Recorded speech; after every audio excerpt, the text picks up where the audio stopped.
are very welcome to the Overlap Rugby podcast. I am Daragh, here's Shane. Hello. We're coming to you live from the brand new Overlap Rugby podcast studio, as you can see. Oh, look at this. Yeah. Hey, bit of room, Yeah. a ginormous TV screen that might eat us at some point during the show. Bit more room for us to breathe, and yeah, it's a new studio for a new exciting year. It is great to be back after the couple of months laid off. I think we last spoke to you in the aftermath of the November series, but we are back now as the international window returns, and we've got some huge action to look forward to. We've got the Six Nations starting this weekend. We're going to be digging into all of those games, and then obviously we've got those World Cup qualifiers as well in Rugby Europe. Big year for them. We're going to be previewing all of those games as well. So it's a very meaty show for you as we return to international rugby. Absolutely. And as well, in our absence, we know that we've missed a fair bit of rugby. We will be just catching up on all the club footy that's been going on. Obviously, things have been heating up in the group stages of Europe during those campaigns. We'll mention that as well as all the domestic leagues in Europe, including the Rugby Europe Super Cup as well, and just club rugby around the world we'll touch base on, as well as the Sevens series, which has been ongoing in our absence, and we'll wrap up the show with the rugby news of the week, as we always do as well. Yes, indeed, and we have a big 2022 planned for you. We're going to be back now on the long haul. We're going to be with you for the whole tournament, this Six Nations and Rugby Europe period, as we're going to see just some brilliant games again. It's going to be a brilliant Six Nations. It's going to be very climactic in the Tier 2 stuff. We're going to get answers to tough questions. Some good teams are going to miss out on World Cup qualification. All of that we're going to bring to you, and then in the aftermath of that, we're going to be looking at some more club footy as that goes into the business end. We've got more Rugby World Cup qualifiers. We've got July series. We've just got a very big year in store. I mean, we're looking forward to bringing it all to you from here. It's going to be great. I think 2022 could be ORP's biggest year yet. Indeed, excited for it. So yeah, as is always the case, if you are new here and you enjoy this form of long form rugby chatter, please do feel free to like, subscribe, drop a comment down below as well. We do enjoy the discourse, especially now that the Six Nations is back. It's always good colour in the comments thread as well. But indeed, just do all those socials things. But apart from that, I think without any more ado, we're going to get into this. Or number 115 now that we're on, we're going to get in and tuck into our Six Nations preview special. And it starts as we were not really hiding it with the Six Nations.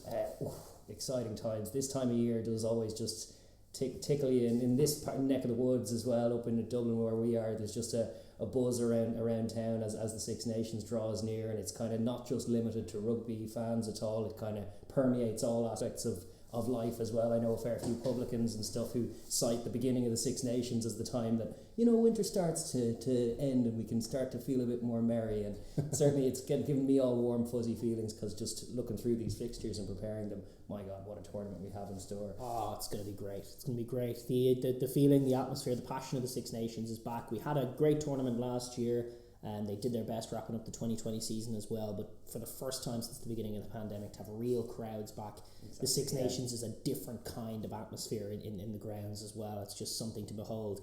I mean, we were joking for the last couple of years, the best atmosphere in world rugby has come from New Zealand and Australia, which, while a welcome reprieve from the empty stadiums that we were getting, does pale in comparison to the passion that the Six Nations crowds bring.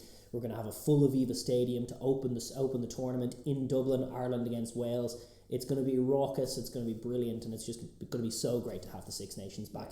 But as you rightly point out, from a rugby point of view, this is as mouth-watering as it's ever been. Yeah. I mean, I think we did a forecast with a group of people last year for the Six Nations, and I think as a unit, if you ruled out the Italy games, we comfortably had a losing record. We were mostly wrong about what went on in these games, because it was just so up in the air. 5 teams equally as good as each other. Yeah. I do suspect home advantage is probably going to rule the roost in some tight games, perhaps.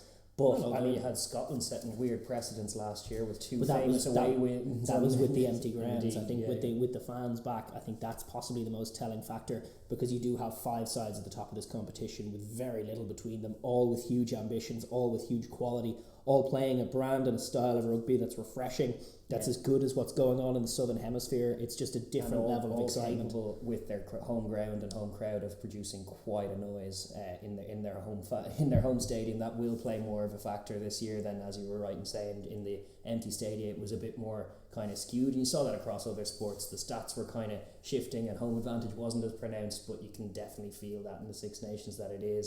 And so some teams have the benefit of that draws in terms of like their road being a little easier to chart. Some teams are going to have big challenges. All teams are going to have big challenges anyway, but it's going to be interesting to see how they navigate both this first block of the first couple of games and the tournament as a whole as the teams progress. Like as we were saying last year, 5 realistic contenders going into it, and Italy as well, but like even some of the talk surrounding Wales, who are going in as defending champions.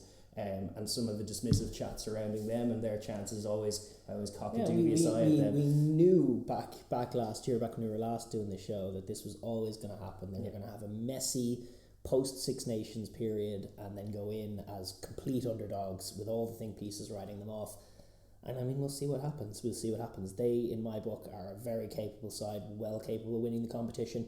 But they are one of a number of sides, perhaps all 5, but certainly themselves and a couple of other teams who, if things go wrong, could end up on the wrong side of some results and could end up snowballing. And as good as these 5 teams are, what goes on over the next 6 or 7 weeks will be somewhat consequential. If a team has a bad run, a team goes and finishes 5th again, just loses these close games, they are going to be left looking where to turn, and it's high stakes stuff. Yeah, this was England had a head scratching 5th last year, and it was like, there were still good aspects to it, and now they've rediscovered some juju in their absence. They're going in here as not, well, depending on which side of the channel you're betting on, favourites on one side versus not favourites on the other, but they have realistic aspirations as well. Scotland likewise, 2 amazing wins last year, and then a perplexingly low finish on the table considering how well they played as well. Ireland, our own charges, coming off the back of a very, very good string of form since the beginning of last year's Six Nations, really riding in on good form. And similarly France, who have the benefit of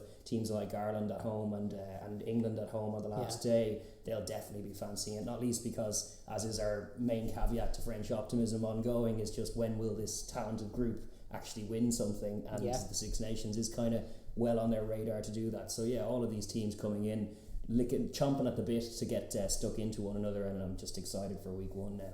No question. But I mean, if you look at last year, England, for example, didn't even play too badly. They had some good games, they had some not so good games. They ended the tournament on a downward spiral, but they ended up finishing 5th, and they were coming from a place of World Cup runner-up, followed by Six Nations win, followed by Autumn Nations Cup win, and yet the 5th place finish stymied them, caused Eddie Jones to write off his whole team and say we're building a new team, caused the media to get on his back.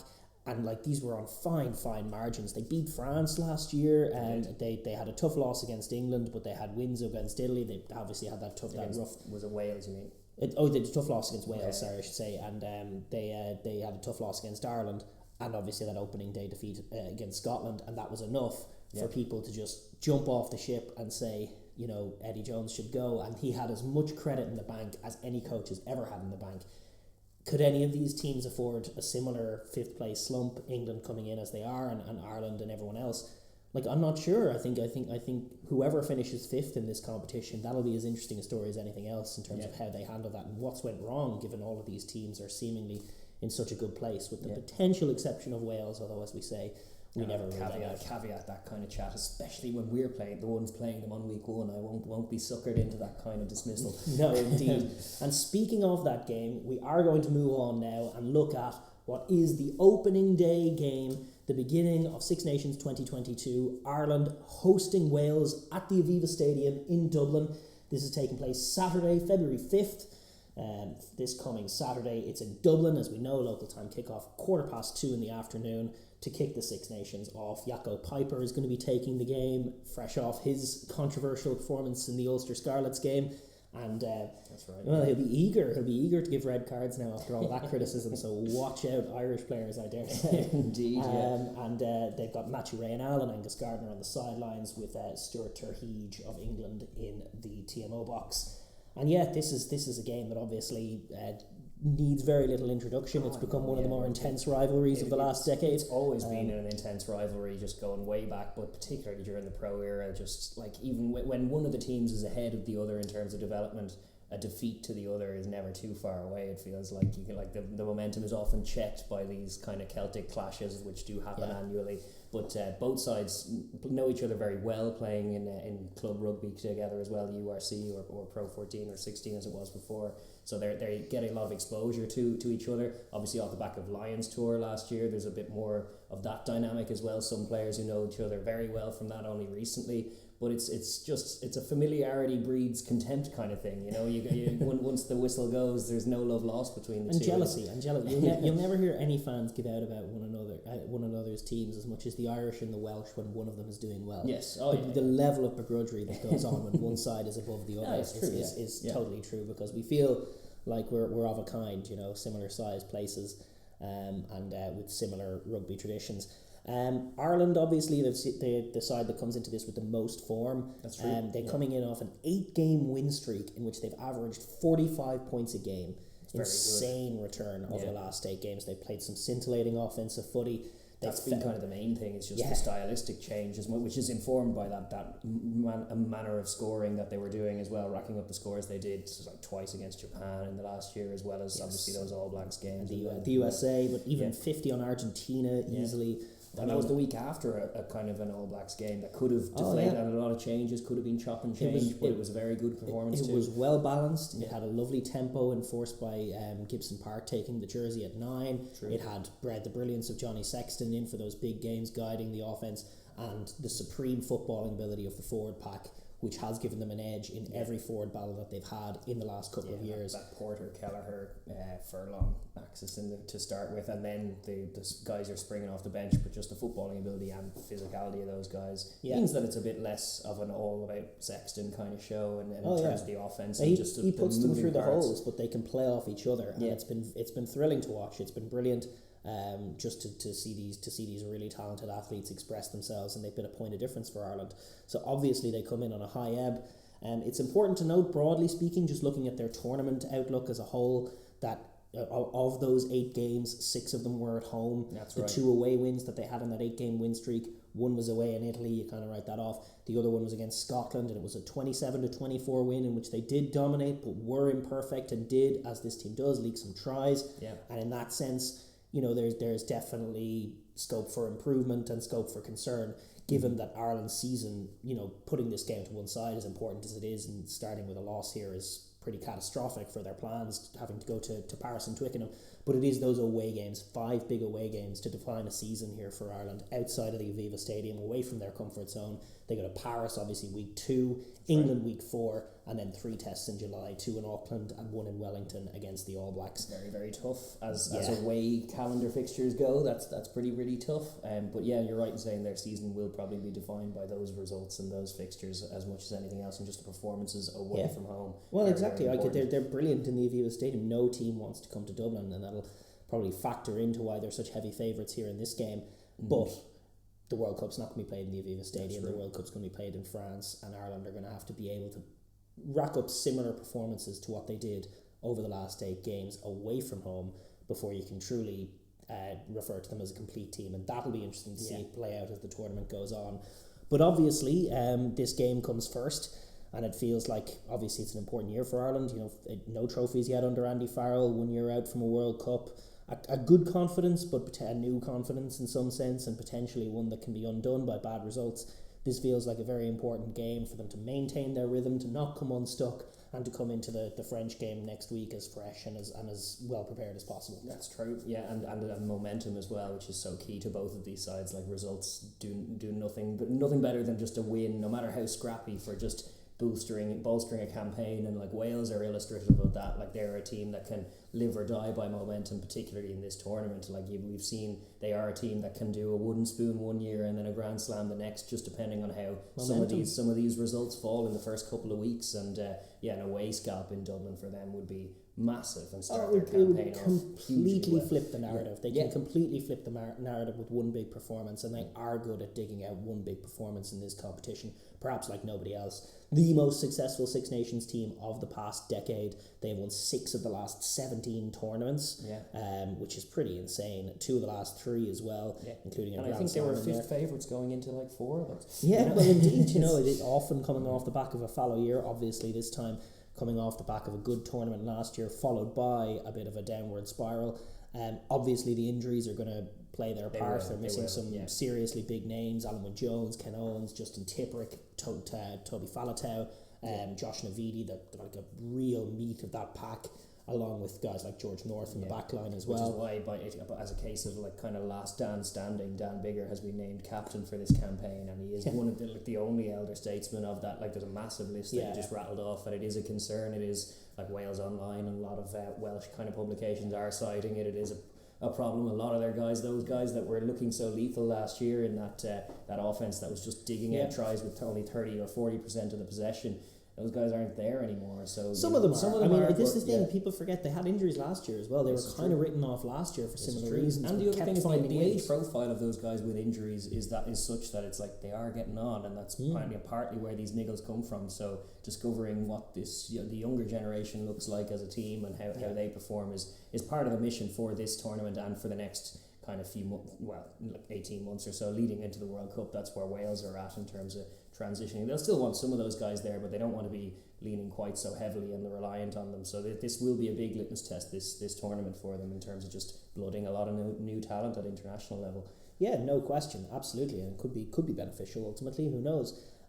They haven't beaten Ireland now in Dublin since the 2015 World Cup warm-ups. They haven't actually had a win in the Six Nations in Dublin since 2012, so as good as their record has been against the Irish in Cardiff, the Aviva Stadium, as it does for so many teams, proves a very tough nut to crack. It is tough. One of the tougher places, becoming one of the tougher places to come in World Rugby, which is obviously encouraging from our point of view. But for Wales, obviously that's something they'll look to rectify. At their best, they have wonderful smarts. They have a wonderful clutch ability to dig out points when they need them. And good game sense and recognition as well. Like they when they arrive to the pitch, they're dogged and determined and pretty accurate and disciplined. Exactly. Like they manage to, even when you feel they're outmatched and creaking at scrum time, they're very good at staying just the right side of the legality on that. Similarly, at the breakdown, they can make your ball an absolute mess and a scrap, but just about legally, and very frustrating for a team who's trying to play quick to deal with. Yeah, I remember the 2018 Grand Slam year that Ireland had, which Wales were probably the toughest opponents that Ireland had that year. Yeah. And they were completely blown away up front, as is often the case with Irish opponents. Completely blown away, dominated for possession. Ireland well worth their lead. And then in the blink of an eye, try. Yeah. All of a sudden it was a 1-score game, a 3-point game in fact in the last play. Yeah. And then they threw an intercept pass to Stockdale, which, if the pass had stuck and got outside him, might have been the winning of the game. Yeah. But, people kind of forget Ireland won the Grand Slam. It goes on the scoreboard as a 10-point win and they move on. But Wales is a very, very dangerous team and can outdo the Irish for clinicality, so they'll have to look at that. Moving on just to the teams, just to look at the broad sort of previews from each team's point of view. We're going to start with the hosts, that is Ireland, hosting the opening game, and we're just going to look at how each team might be approaching the game and what their chances are. I'm going to start just with the squad as well. Unfortunately, just the timing of this, we're shooting this on Wednesday. You guys are going to know the squad. We actually don't have the match day squad in front of us. And there are some question marks over it. I think most of the team is settled. You're not going to get many surprises. You're likely to have that all flying forward pack of Porter, Kelleher and Furlong. Begin Henderson's a bit of a doubt. Question marks over both Henderson and James Ryan, who both returned to training. I'd assume one of them, if not both, will start. I suspect James Ryan's probably the one who's slightly closer from what I'm hearing in terms of rumblings. There's Tyg Byrne as an option in there at lock to start, which I suspect might happen if they're uncertain about both of them. There's also guys like Ryan Baird who are good value for it. If not off the bench, then I wouldn't mind seeing guys like him thrown out. Especially because Wales will be fielding a team in the absence of Alan Wynne. And exactly. It's a concerning matchup against the likes of the French pack with Willems and Taufi Fanua. If you're going with someone like a Tyg Byrne who doesn't have that kind of tight head locking strength.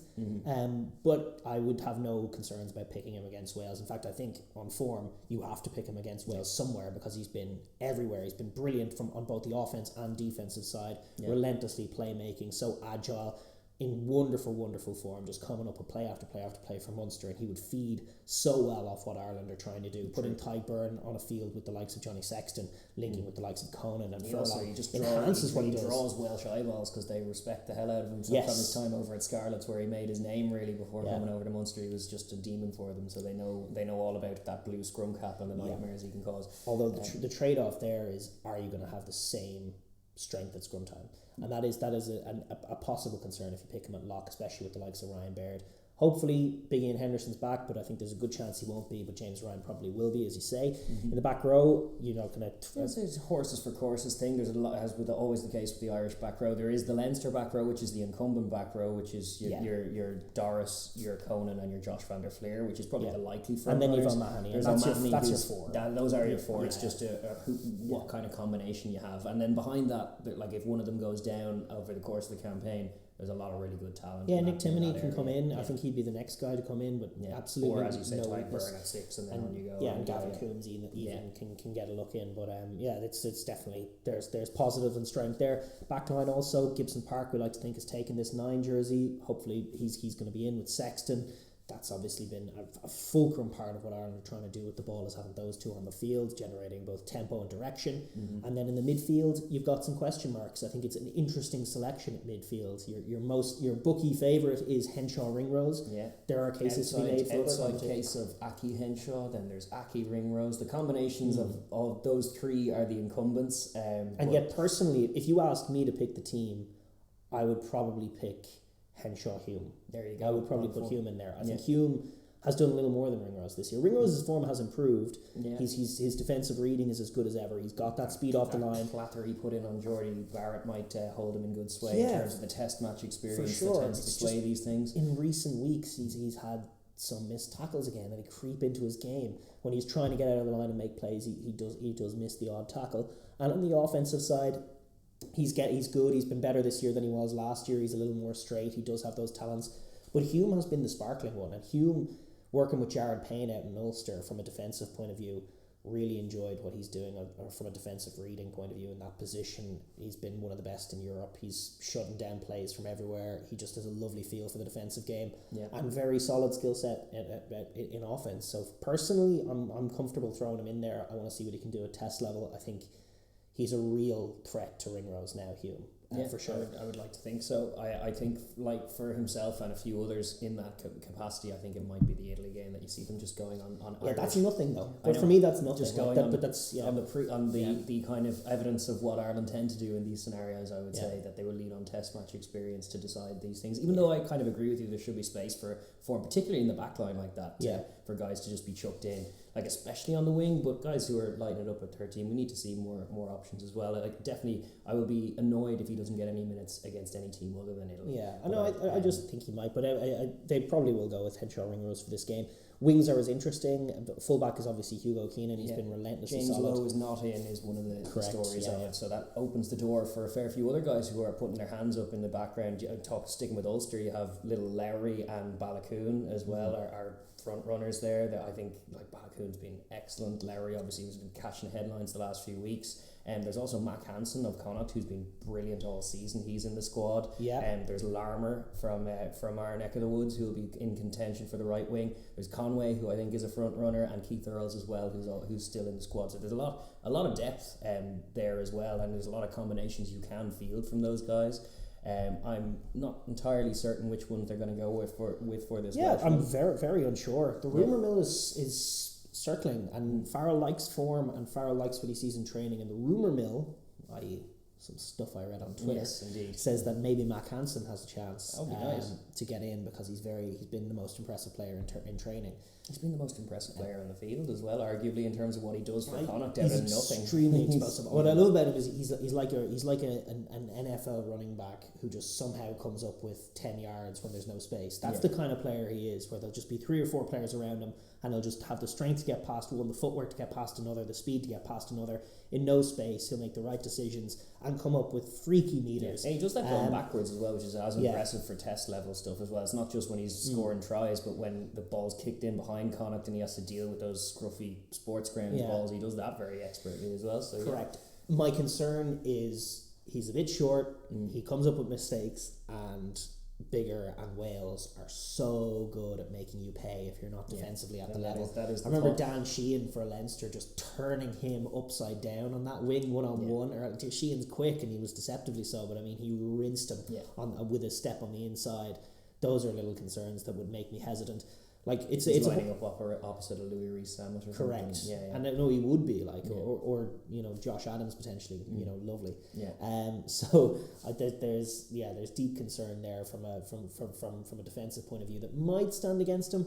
Personally, I think I would run the risk with Balakoon. I love the balance and to his play. I agree with that. I think just in terms of his size, that will stand him in better stead because they do tend to favour players that aren't vertically challenged, and if all things being equal, they'll pick the bigger man for aerial reasons generally, as is they're not entirely unreasonable at test level, but sometimes there's a bit of slack to that, like as in you want the kind of jinking footwork. You can see what Cheslin Colby does for the Springboks, but guys like Larmour, like little Lowry, like Mac Hansen, all very evasive small runners, probably with better cardio for the long game as well, very dangerous in the last quarters as much as anything else, but on balance, they tend to favour the taller heads. I think Conway might be a front runner given his great form in autumn as well. Yeah.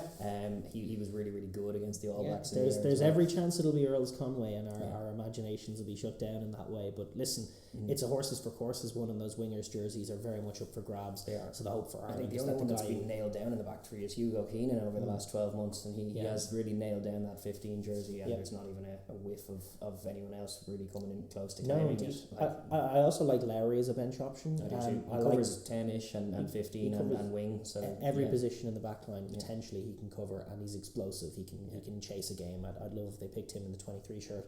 Although I suspect maybe Hansen if the rumour mill is to be believed. But listen, moving on from that team, just as far as how Ireland want to try and approach this game and want to try to get the best of Wales. Basically the game starts for me with the midfield offense. I mean, Ireland have been really, really refreshing in terms of their capacity to attack from anywhere. If you look back at some of those games, it is just starting from the midfield. They'll receive a kick, starting from their own 10 metre and moving back and forth. And not only are they starting from different quadrants, but they're using the full width, which was a criticism cited of Joe Schmidt's Ireland towards the end, that they would only work not only in one or two pass plays out from the ruck. They'd work within the 15 metres, and as soon as they get to within the 15 metres, they just work back the other way, and it's not the full field that they're using. I was concerned about the risk involved in playing on those tram lines. Pretty close to the touchline there. How effective might lose position. How effective guys like Jack Conan can be out there, or even Peter O'Mahony, who plays for an Ulster or for a Munster team that are a bit devoid of creativity, but he's a baller out in the wide channels as well. You want to be able to kind of get those ball playing forwards with their hands on the ball with options out there and try and test this Welsh defence as much as you can, because it'll be chop and change. There's rumours about Josh Adams perhaps covering 13 for them. They don't quite know what their back line will be as far as a settled thing. You want to test it with what you've been doing. The midfield defence for Wales has come up with some really, really weak performances in recent times, even in last year's Six Nations at times. You want to see them go for guys like Halahola or Tompkins or even a Josh Adams at 13 just to open up the field from an offensive point of view. But from Ireland's point of view, you're thinking if you can get good ball, if Wales are going to kick it to you, if you're receiving a kick or starting a set piece, you want to move the ball, you want to test the midfield. They've used pods brilliantly in the last couple of months, or the run in towards the end of last season. They've had forwards basically everywhere on the field, completely interspersed with the back line, always with an option left or right, running little screens and little loops off Sexton picking the right man, and then just when the right man gets the ball, picking the right line.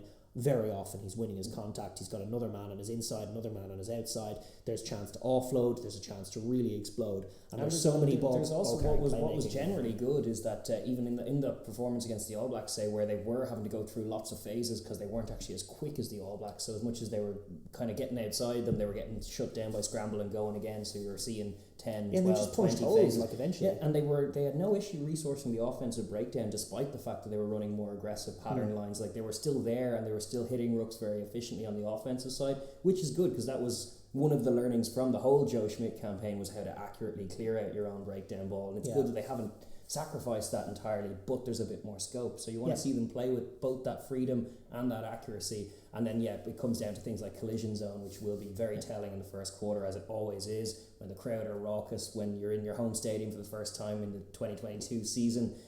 How up for it are you going to be in those big collisions either side of the ball in the first 20 minutes? Those things will probably decide how this game will go. Wales will be there to try and stymie them, try and chop, try and get in and disrupt their ball, try and make sure that Gibson Park can't be clearing rucks in 1 or 2 seconds, tries to make it more like 5. So it'll be on us and to be accurate enough. And deceptive and brave enough to kind of ask enough questions to kind of exert that pressure and ultimately have their own way by being proactive. Yeah, exactly. You looked at that All Blacks game and the All Blacks were patiently good in defence, and it didn't quite happen for Ireland, but they stuck to their guns. They kept trying to move the ball, they kept finding the edge, they kept looking for entrances, and eventually it was just like a simple little pop pass on the inside. That Keelan Darragh try was like very simple by the end. Like if you just look at it in isolation, you're thinking that's a bad missed tackle from the All Blacks, but it's only the context of they've made like 300. Yeah, exactly. And it keeps coming at them from different directions. There's always a brilliant ball carrier to bring down, whether the last man to carry is a Big Ian Henderson as it was, or a Tyg Furlong, or a Jack Conan, or a Peter O'Mahony, and then all of a sudden this guy Daragh, who you probably didn't do much tape on, who other teams will have, bursts through and finds the try. That's the really encouraging and refreshing thing from this Irish offence against a Wales team that will kick to them. So if they can recover ball and attack from there and have success against the Wales defence, punch holes, be secure in possession. Obviously, that's so important against a good tackling team. Battle is very often. Yeah, and sticking your offloads, not going wild on the offloading side. Like we've seen Leinster some weeks just go a little turbocharged on the offloads. Same guys just trying to make magic happen when they don't need to, when they're winning enough contacts. If Ireland can be disciplined in that regard, make good decisions, win good ground, they have a good chance of dominating most of the possession and finding scores and leaving Wales harmed in that area. Yeah, and then the flip side is what happens without the ball, because you're right in citing like it was a great year revolutionising the offence, which was the main point of concern. It really was, because we were just so blunt and so bludgeoning for quite a while that it had to be reformed, especially when you see just the way that Connacht played the game, the way that Ulster try and play the game, the way that Leinster play the game at a club level. It made no sense that we were quite rudimentary on the offensive side. So 12 months on, it feels like that has been revolutionised. But what was true even before we revolutionised our offence was we were still dominating games in terms of possession. The pack were still doing a lot of work, and we were still leaking tries in the 30-odd% possession that the opponents had. That remains true even as a result of those great results last autumn. Even we were leaking a few in those games, particularly the All Blacks, when they weren't in with the sniff, and then they suddenly were in with the score. It remains a concern. Wales are a team of that mould that can do that to you. Totally, and it's Andy Farrell's brief. I mean, every one of those tries that the All Blacks scored against us, Wales could easily score against us. Yeah. And you think of the first try. Geez, who got it? I can't remember, but it was Papali'i made the break. And not even Cody Taylor, I can't remember who actually got the score. I can't remember. But it was Papali'i made the break off the line. It was right after Ireland had a tough call and a disallowed try, and the All Blacks punted it up the field, and then Ireland kind of switched off. I think it was Kelleher switched off. He was at the tail of the line out, took his eyes off the ball, and there they went straight through, big gap. Shouldn't have happened, and the All Blacks, being as good as they are, just found the try. The next one, yes, it's an exceptional Will Jordan play. Will Jordan's one of the exceptional players. We have Louis Zaman out there, and equally he exceptional. Can do that stuff. Ireland never look worse than when they're on the turn. Little kicks in behind, little dangerous moments like that when they're slow, when they're flat-footed. That is a concern, and they look slow. As far as out and out pace goes, and we were even when we're rattling through the wing options, like it's not quite there. Like with the exception of Jordan Conroy, the sevens lad, we don't really see like out and out super fast wingers that you see in other parts of the world. Doesn't tend to be Ireland, and then that kind of ripples through the whole back line, 13 for 13, 12 for 12, and then as a balance, the whole back line, while defensively quite sound when they're organised, when it's discombobulated a little and you have to scramble, it's tough to make it up when you're a yard of pace short. And Wales are a team that's designed to exploit those errors. So it's from Ireland's point of view, it's on the defender of that 13 channel, which is why I'm tempted to go with Hume. But a combination of that guy, be it Ringrose probably, and Henshaw, to shut down the outside and make things really, really difficult for Wales.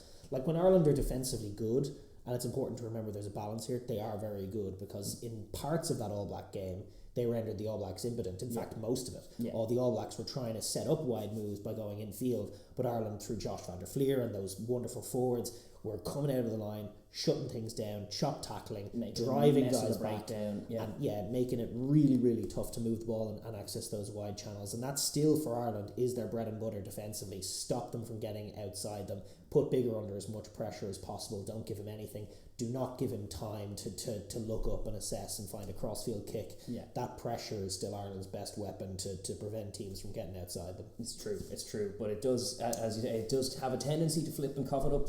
So that will be a work on for them, just in terms of your average. We were looking at it in the context of the Springboks when we were covering the Rugby Championship, and just before going into last year, how few tries they were conceding per game, and it was like down at 1 on average per game, or slightly less than after like several months coming from the World Cup, and it was just freaky good. And then ourselves on that stat sheet, it's closer to 3, 3 to 4 that we're coughing up, and it's like, if we're not scoring enough to counter that, then that's how you're losing games. That's how they lost in last time we played France in Dublin was a loss similar to that. Dominate all the possession, still cough up 2 tries in the 2 chances that they have, and that's the game. Thanks very much.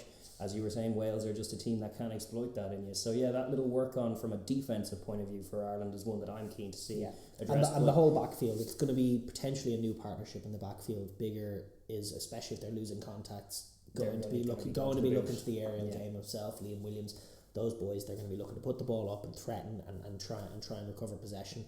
Huge point of focus for Ireland. And likewise, the set piece. They can't underestimate Wales. It's a platform for Ireland. It can be a strength for Ireland if they get that power offensive going mauling and aggressive scrummaging as well, because that dynamic front row that they've gone with now with Porter shifting to the loose head, it is very explosive, and it can be very, very domineering up front, and you'd think on paper it's a matchup that looks good for Ireland, but as is always the case, Wales are niggly and combative, and very often manage to make it more of a scrap than you think it ought to be. And then if you allow that to frustrate you, then that's when Wales can get in your heads and in the refs' heads, and then suddenly things can start to unravel from there. So the set piece will be fascinating. They'll like their matchups elsewhere. They'll only really go to aggressive set piece play if things are going against them. But it's important that they don't get their pants pulled down in that area. They'll have to have a disciplined line out. Big job on whoever's in calling instead of Biggie and Henderson to get that right. And on Kelleher's arrows as well, which are sometimes a little skewed. They're probably still the only little question mark about his capacity to do it do everything at test level, because apart from that, he does pretty much everything at test level to a high level. So just want to be accurate in those areas. And the restart, which is another one. If you are going to be accruing points with 3-pointers and stuff, you can't afford to just drop restarts when you do that generally. So things like that being tidy. But by and large, Ireland's plan, as you were highlighting at the start, is to try and keep that momentum. It's an 8-game win streak. It's playing some lovely stuff. There's a kind of a consensus of kind of that across the Irish media sentiment around it. As I was listening, is just like, it's been great, can we keep going? That's exactly. kind of the long and the short of it, it's like, I have no complaints. It's been very, very good. Can we keep doing it? And that is the question. And adjust to teams' adjustments. Teams are going to have tape on what they're doing over the last 8 games. As we were saying, there's still work-ons all through, which was kind of what was encouraging about it last year, and that was those were the rumblings coming from their camp as well, is that they're not done. They're not nearly finished as a team. You're never perfect. I mean, they for a brief moment after 2018, they thought they were perfect, and the second they rested on their laurels, the team went and caught them. It's literally the second. It was England. And we were saying going into last season and going into the last few Six Nations, just how close the top 5 are, and just it's minor little things in the matches that'll decide the results, but also just in terms of rates of progress, like one team shoots ahead briefly, but then it's only a short matter of time before they're reined in by the rates of progress of everyone else. So you got to keep developing, kind of keep building, and that is Ireland's mission statement for 2022.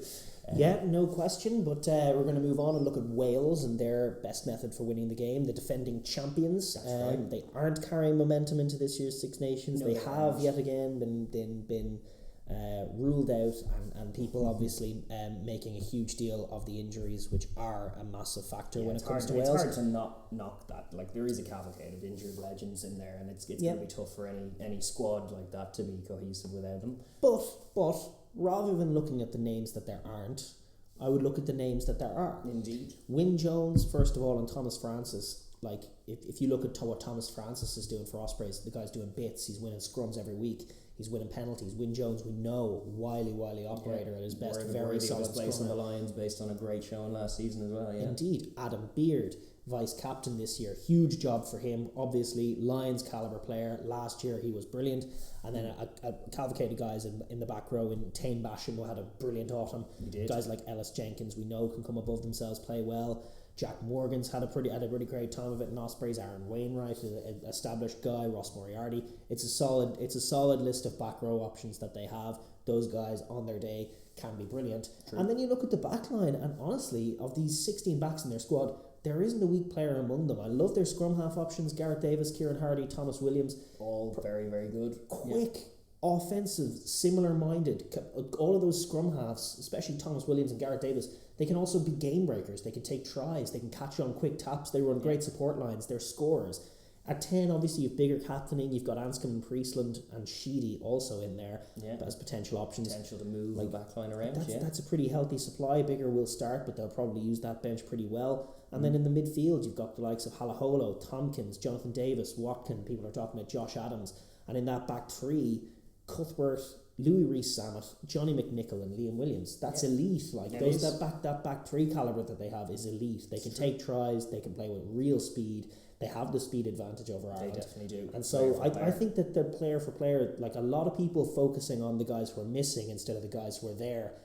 Especially in the back line, there's a really quality team. There is, and there's certainly a team built to take tries when they're there. And considering Ireland's penchant for just coughing them up in little idle moments in test matches, and Wales's pedigree for just being the team that is the more clinical with less of the ball, it's teed up for exactly that. When you know that you're gonna have to pick a younger kind of age profile of backline than you're maybe used to, but still with that gives you license to be a bit gung-ho. And that was in the first season of PVAC, we saw a bit of that, where the results didn't necessarily go his way in all of them, but still grabbed some scintillating tries. I'm thinking that one to start the second half against England, when they just caught the restart, 2 passes, and then it's under the post, coast to coast straight away. And it's like they are well capable of that. And that list of backs that you just read out, they could definitely do that to Ireland in one difference-making play potential, and they all have it. Yeah. That's a bit of a mouthful, but they, like, you know what I mean. They all have the ability to create that explosive play. Wonderful offensive instincts, great skill set, good vision, and speed. They really do have it on the edge. So if they can find those moments, they will back themselves to take some tries. Absolutely. I think from an offensive point of view, as you pointed out, like, the key is to catch them when they can. They are going to have to be somewhat patient. They will. Like, this is flinging it around willy-nilly. They will be gobbled up. Oh yeah, Ireland are physical, and they're going to have to be concerned by some of their showings, not in the Six Nations last year, but against the mighty pack of Argentina that they faced. With a kind of similarly, their Lions were missing, and they were like a changed team and a little younger team, and they managed to scrape a draw by being just clinical enough with no ball in the first game, but then the second game, kind of Argentina adjusted, and they were just too strong for them. It was a test level kind of forward pack that was just bullying a younger kind of Wales side, and they're obviously a few months on from that. They've had more games since, but obviously what happened to the All Blacks, Tane Basham was putting his hand up going, I'm amazing as a number 7, and the Kiwi commentators were impressed, but it was because they were losing almost every battle that their 7 was the most combative, scrappy guy in there making plays against the run of play. So they can't allow themselves to be blown away by what is a very, very dynamic, barnstorming Irish pack.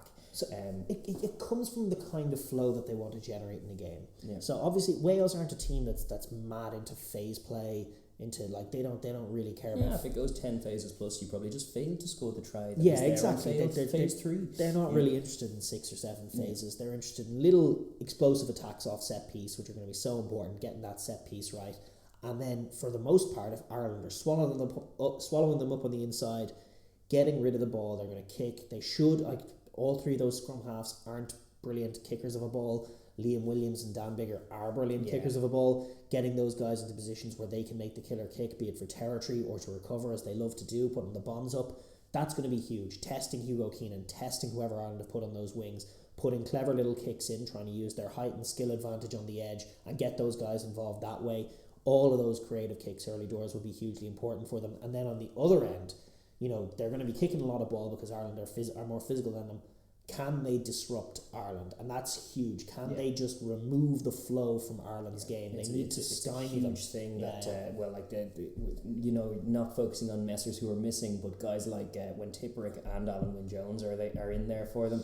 Just how disruptive those guys are on the defensive line out from their point of view, as in disrupting Ireland's set piece ball, and like line out is such a key weapon for Ireland to launch off of, every team generally, but Wales at their very best are such a combative, counter-striking line out, and it was telling in the World Cup that South Africa were statistically the best line out, and the only team to nick one on them was Wales in the semi-final, and they managed to do that even to that level of a high level of line out operating. They will look to be competitive in that area, in the breakdown, same as I was citing, like getting hands in, not being illegal, as in like not falling on the wrong side and getting pinned, but just winning the contact enough or being a little slow enough that your hands are still in there, that you're just creating turning what should be a 1.5 second ruck into a 3 second ruck, or what should be a 3 second ruck into a 5 second ruck, and the knock on effect thereafter of just being just causing that little disruption to tempo that allows you to get in the faces of your opponents. Yeah, absolutely. All of those, and playmaking as well, from the likes of Basham and who they go with in the back row. Can they generate turnovers? But also just, can they get Ireland doubting themselves? They've been posting those videos of them doing their altitude training. They always believe they're fitter and stronger and harder working than anyone that they come up against. Not necessarily stronger, but fitter and harder working for sure. Yeah. And so getting off the line, shutting what Ireland are doing down, chop tackles, hands in there, slowing what Ireland are doing up and making them inaccurate, that's going to be so key for them.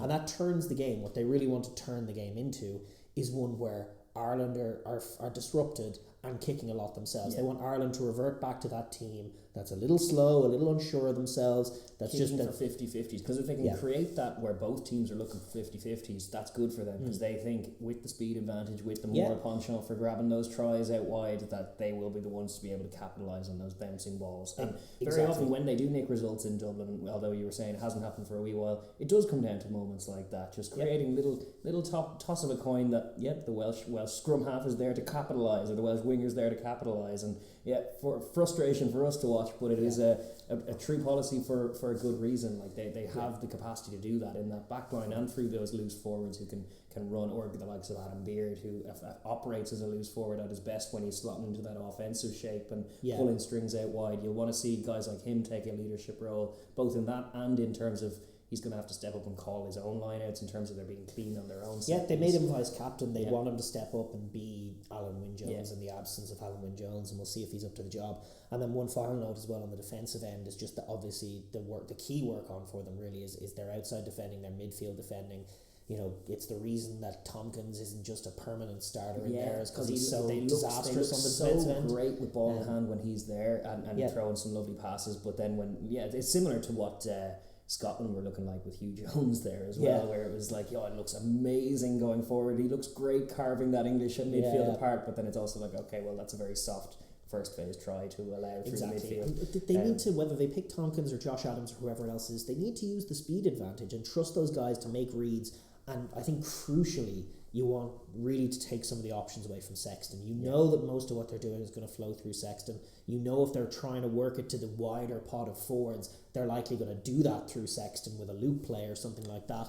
So you need to get in his place. And a lot of teams will make the mistake of trying to hit him, trying to come out of the line and put a shot in on him, and he'll usually dump it off to the best, to his inside man, his easy option. That guy will make solid meters. You'll either get called for hitting him late, you might get carded for it or something. Exactly, or something like that, but you won't get the positive play that you're looking for. He's too good, he's too experienced. He's not going to let you get a man and ball unless you time it just perfect. Unless the whole defence is doing its job such that he doesn't see any options and then runs into that's contact. It, like you want to take his easy option away first. You want to ideally take away his second easiest option with a bit of a blitz on his outside, and then you want Sexton having to make the decision to take contacts. And even though he'll do it and he'll fancy himself to make a good line break or something like that, he's a little slower, and he's not.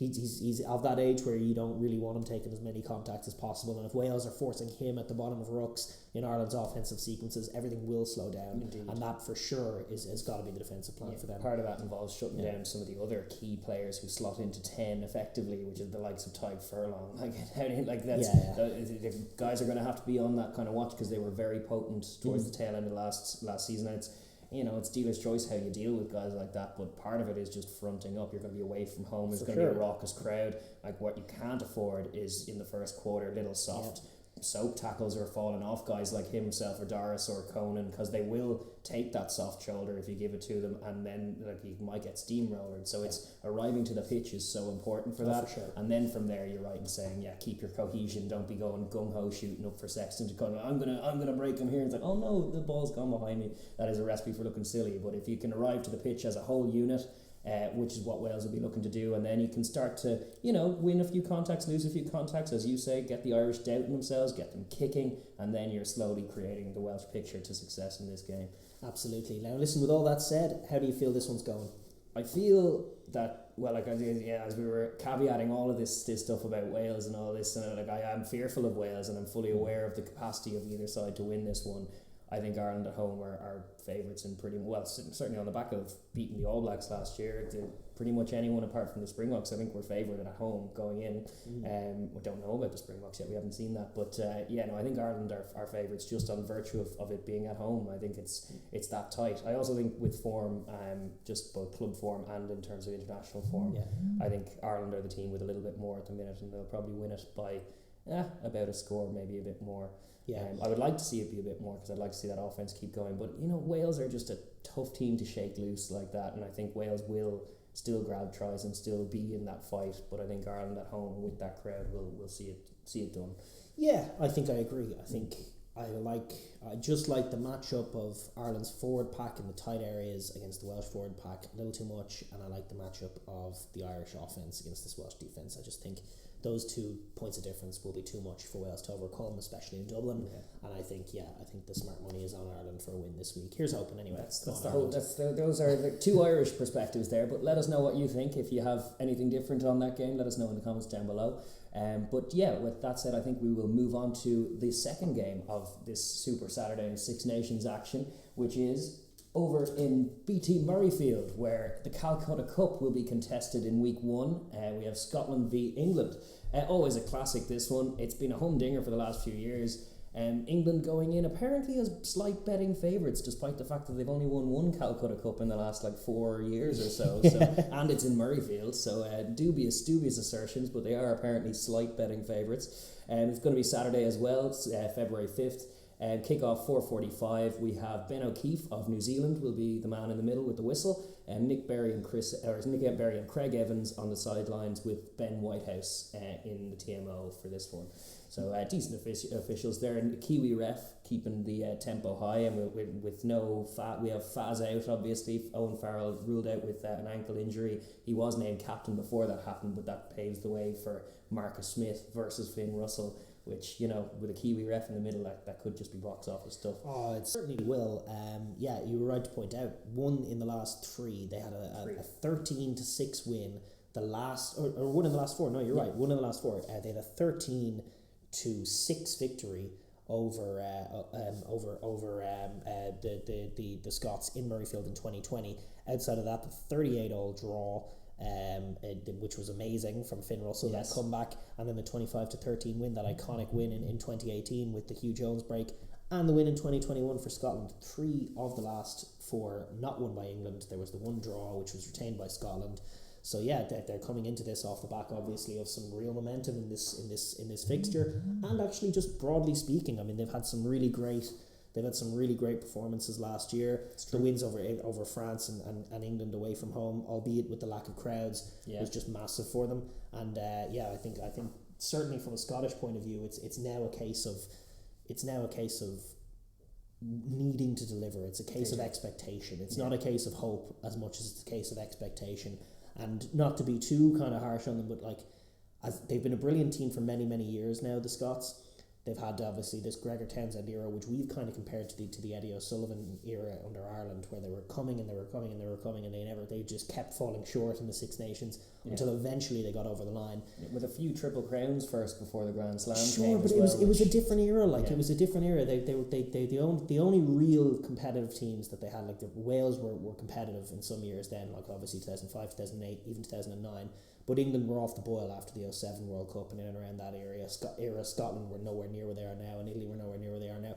So it wasn't even as big a challenge for Ireland, and they kept coming up short. They were just kind of had that personality, and but for the likes of O'Driscoll digging them out and Stephen Jones digging them out, they would have never potentially won a Grand Slam or had those big Six Nations wins. That's what I'm talking about for Scotland now, is that's kind of where they are. They've been delivering for so many years, but this year now, Finn Russell turns 30. Yeah. Stuart Hogg turns 30. Yeah. I believe maybe even Hamish Watson might already be 30.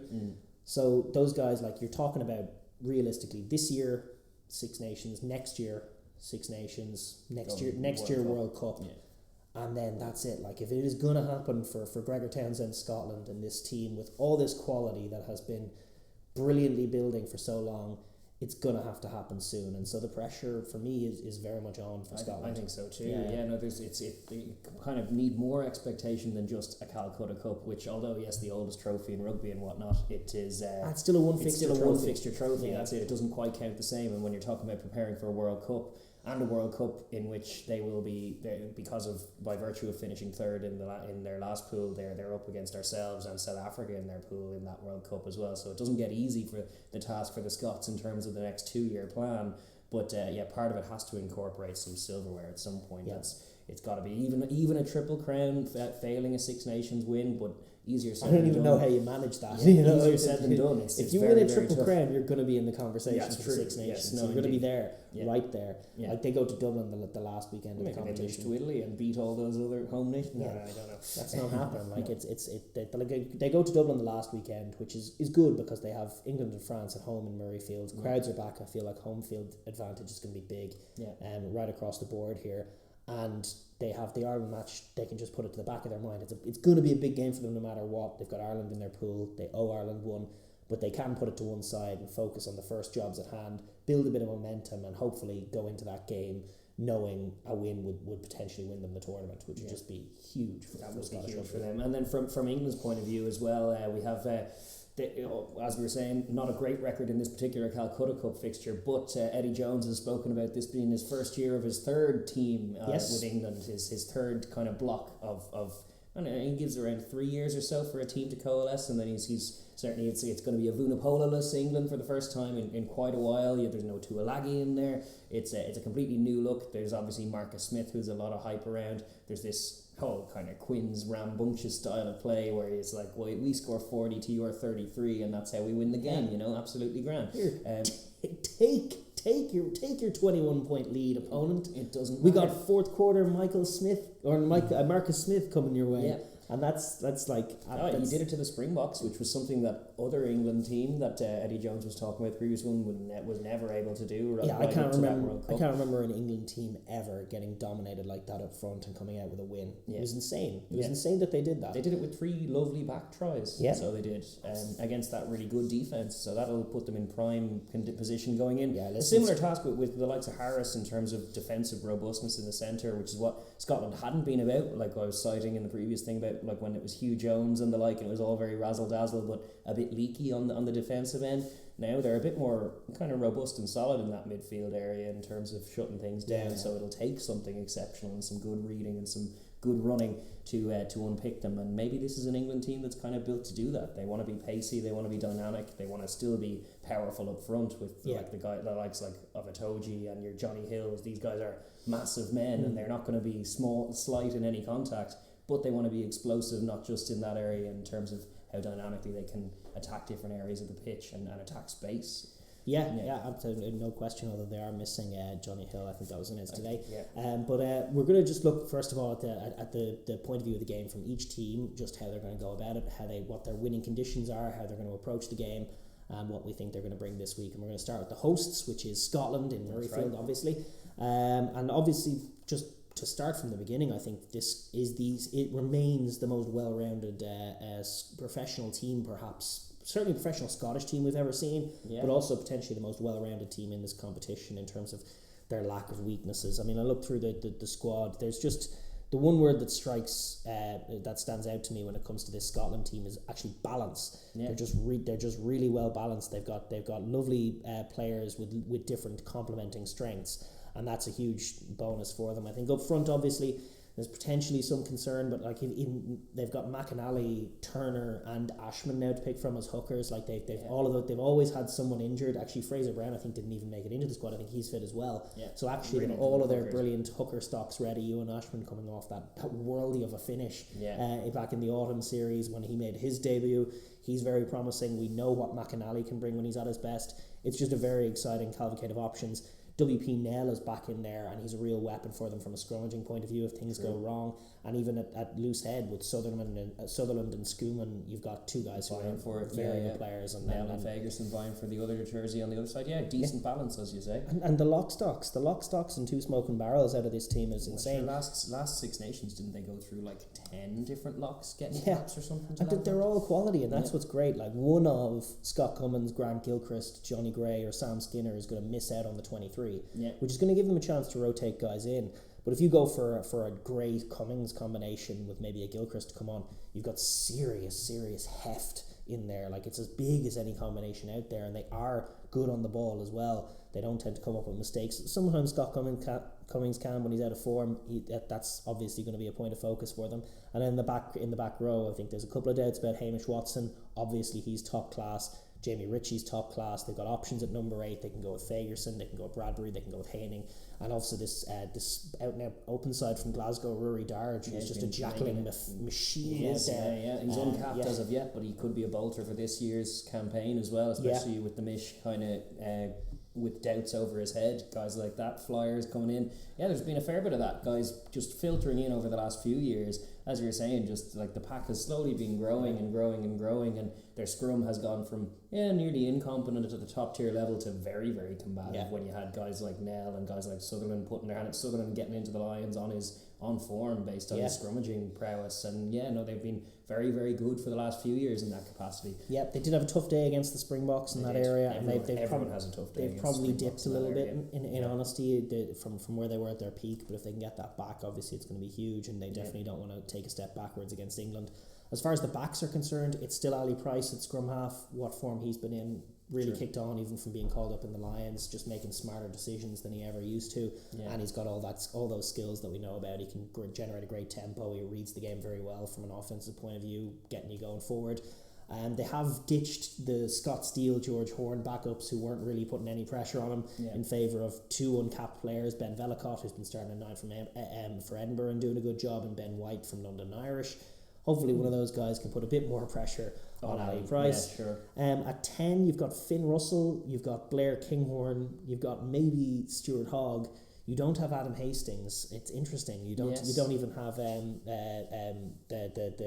young lad Ross Thompson from Glasgow. That's right. So it's going to be Finn, and Finn and done. It's Finn for 80 minutes, I think, is the plan in every game. Or Hogg can slot into 10 is the plan that they stick to, as well as Kinghorn.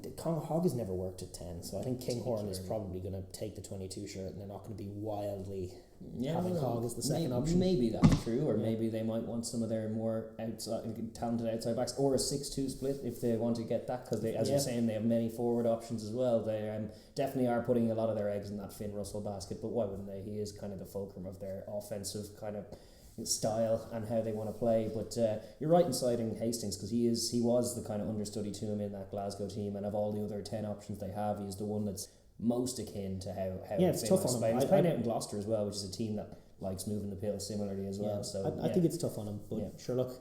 And in the midfield, Chris Harris, as we've talked about, wonderful defender, has revolutionised what this team does defensively, working in tandem with Steve Tandy. And then it's a question of who's going to back him up on the inside. They have got the option of Sione Tuipulotu of Rory Hutchinson from Northampton, who they do like and keep picking. But realistically, I think you're looking at a shootout between Sam Johnson, our incumbent, always reliable, really like quality player. I think he was their best combination. Although Cam Redpath, who was awesome in that game against, wasn't it England? Yeah, he just plays Calcutta Cups. Yes, he has a winning record in this one game that he's played, which he 100% record for Scotland. Absolutely brilliant in that game last year. But then he was out for the rest of the tournament, and it was blinking you'll miss him. And he's back in Bath, and all of a sudden they're winning. Yeah, what's that about? This guy, he's really, really good. I love him. I think he's a quality player. I wouldn't be surprised to see him take the 12 shirt, but whatever they go with there, it's going to be juicy as far as both an offensive and defensive point of view. It just opens up the field having a guy like Redpath in as well, with the passing and kicking quality that he brings. And then in the back three, you got Hogg. He's taken that fullback jersey. Thank you very much. Doohan is back in the squad. That's very will likely feature. And they also have a cavalcade of other really, really good talents. Even guys like Rufus McLean. Yeah, who really, really just he's got this explosivity when he touches the ball. But for me, it could be Darcy Graham. It might also be Kyle Steyn, who came into the side last year and just took loads of tries in November. So Yeah, I think I just don't worry about them at winger. I think they've got really, really good options, and all of them will take a try and do their jobs really well. Yeah, and that's been true for quite a while of Scotland, even going back to some of their previous kind of generations of this team as well, have had really good talent on the wings by and large, and they still do. So yeah, no, it's a very, very, as you say, very well balanced side, and it's Thanos's dream team, so it is. And like this, what I mean by that is just that there are a few weaknesses when you look at their all round game. In those two props in the hooker position that they have a very strong, solid scrum. At its best, it's hard to get at it. You have to do really, really well to cause them distress in that area. Barring some concerns about Xander falling over, their scrum is really solid.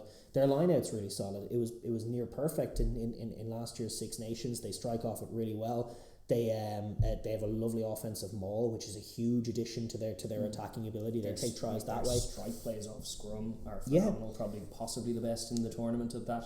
First phase strike moves off scrummaging, they're very, very good at that. Their attack in general is very good, but you're right, to point out the strike plays. They're so killer. They were brilliant for them last year, getting Hogg to the edge with Russell and Hogg in a position to make the killer pass or killer play. Yeah. That's just always going to work out for them. In Harris, they've got this wonderful defensive 13 who shuts down the outside really well, and then they've got this brilliant assortment of turnover players on the defensive end up front as well. They generate turnovers. It's a turnover based defence, and it works really well for them.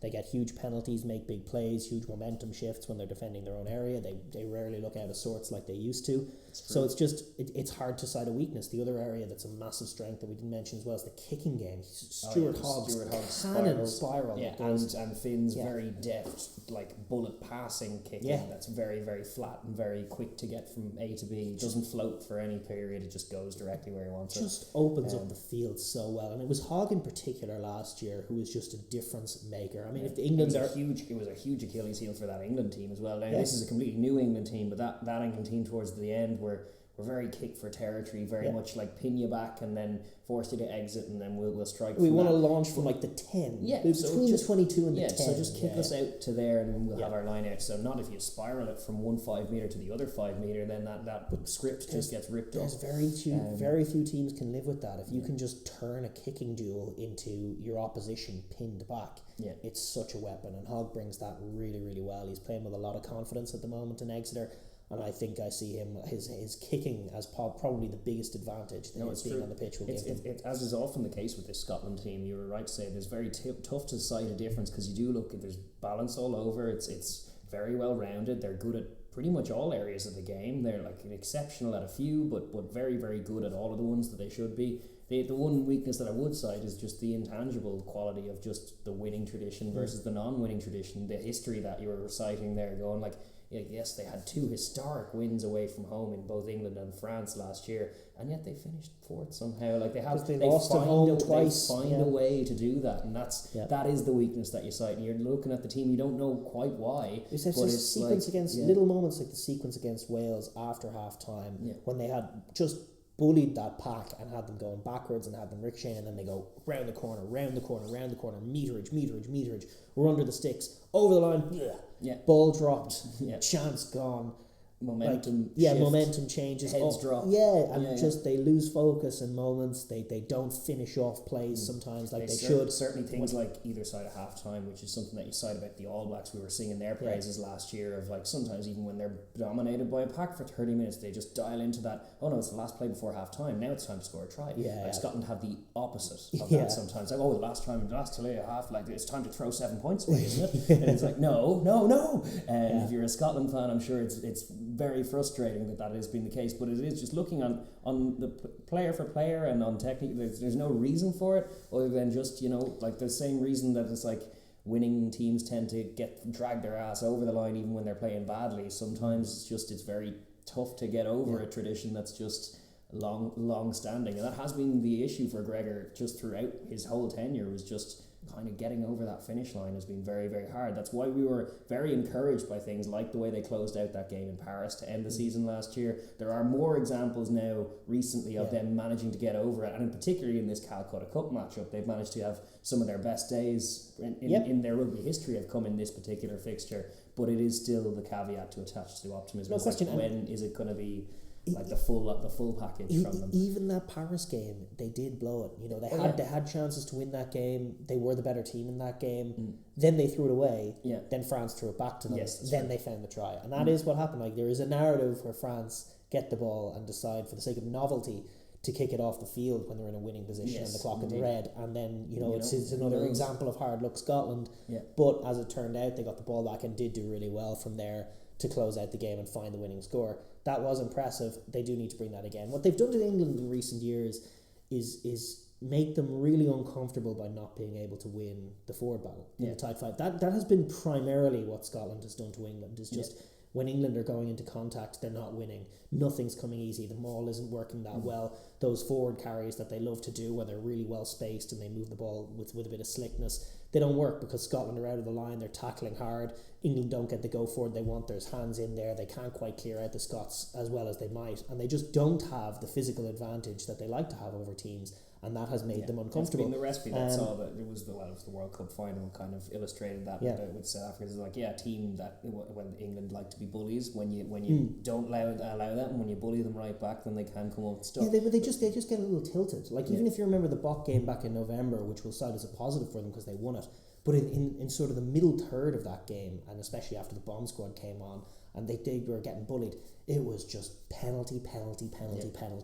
Their forwards were red-faced. They hated what was going on, and they just kept coming up with bad mistakes and giving the Springboks a chance to kick their way back into the game.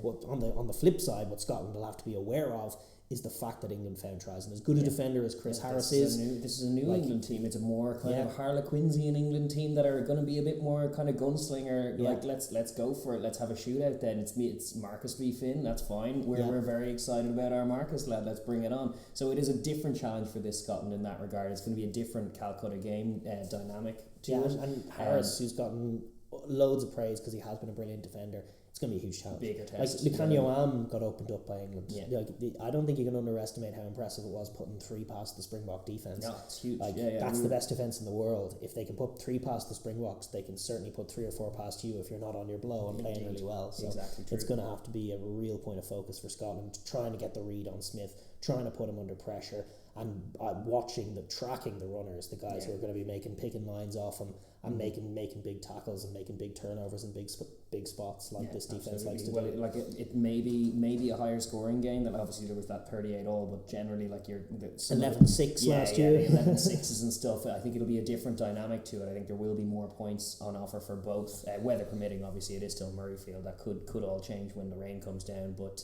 just given the lineups and given the form of the way both of these teams will like to play, I think Scotland will have to arrive with their offensive tools sharp as well, because sometimes you've got to go after them. They're new defensively. It's a new kind of system, and that always takes longer than the offense to work. And if you're a guy like Finn Russell, who can be licking their lips at the idea of a disjointed defensive line coming at you, that's exactly what he likes. Gregor scheming things up off set piece as well. He always comes with a bag of tricks, and that's going to be fun to see as well. So there's got to be Scotland kind of being proactive with their home crowd, with Flower Scotland radiating around, with the bagpipes sounding, and another one of the great atmospheres that we have missed from the Six Nations that we will see again. Try and get that crowd involved early with some big contacts like that, with meeting those forwards, those still mighty English forwards head on, driving them back, making the breakdown a scrap, making the line out a scrap, making everything as scrappy as they can, and then in those scrappy exchanges being the team that are just a little bit more offensively sharp than England are defensively sharp, and being alive to England's offensive threats that are very, very much pronounced, and are probably more pronounced with this iteration of England than the last few that they've faced. Be aware of all those things, but also just play your game. Be proactive and play your game, which they've done best against these opponents so far. That's why it's interesting. It's a new look England, but it's Scotland's best record in the Six Nations recently is against England. So apart from Italy, but yes, of course. Looking at it then from the flip side, from the point of view of the new look England, it's an interesting spot for Eddie Jones's men. I mean, he's very, very perhaps shrewdly taking a bit of heat off his team going into this tournament, just talking about this being a new team and everything's about the World Cup. like the cynic in you suggests that this is a little bit of media cover as well if things go wrong. Yeah. Like you can talk about like, oh well, listen, we're building for the World Cup. We've a new starting 10. Things are gonna come eventually, and all of a sudden the fifth place last year. No, it's not 2 fifth places in a row if it goes wrong. That was old England who had fifth. This is New England who came fifth place. There could be a little bit of that to it.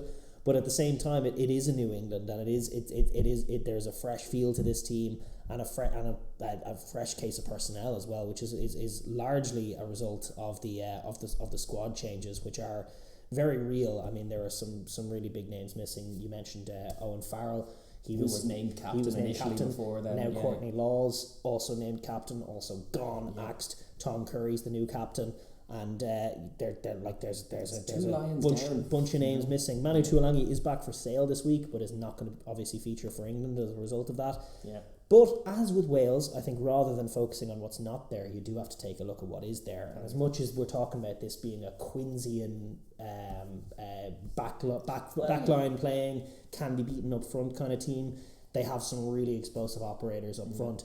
Ellis Genge, hugely impressive scrummager. Well, it's all buoyed from the fact that they made just going back to that team that made the World Cup, which is his last team. I think we were citing the fact that that does not happen. England do not have that campaign that goes all the way to the World Cup without Sarries playing the rugby that they were playing at that time, and just the way the offense was working, the personnel, and the way that they were doing it.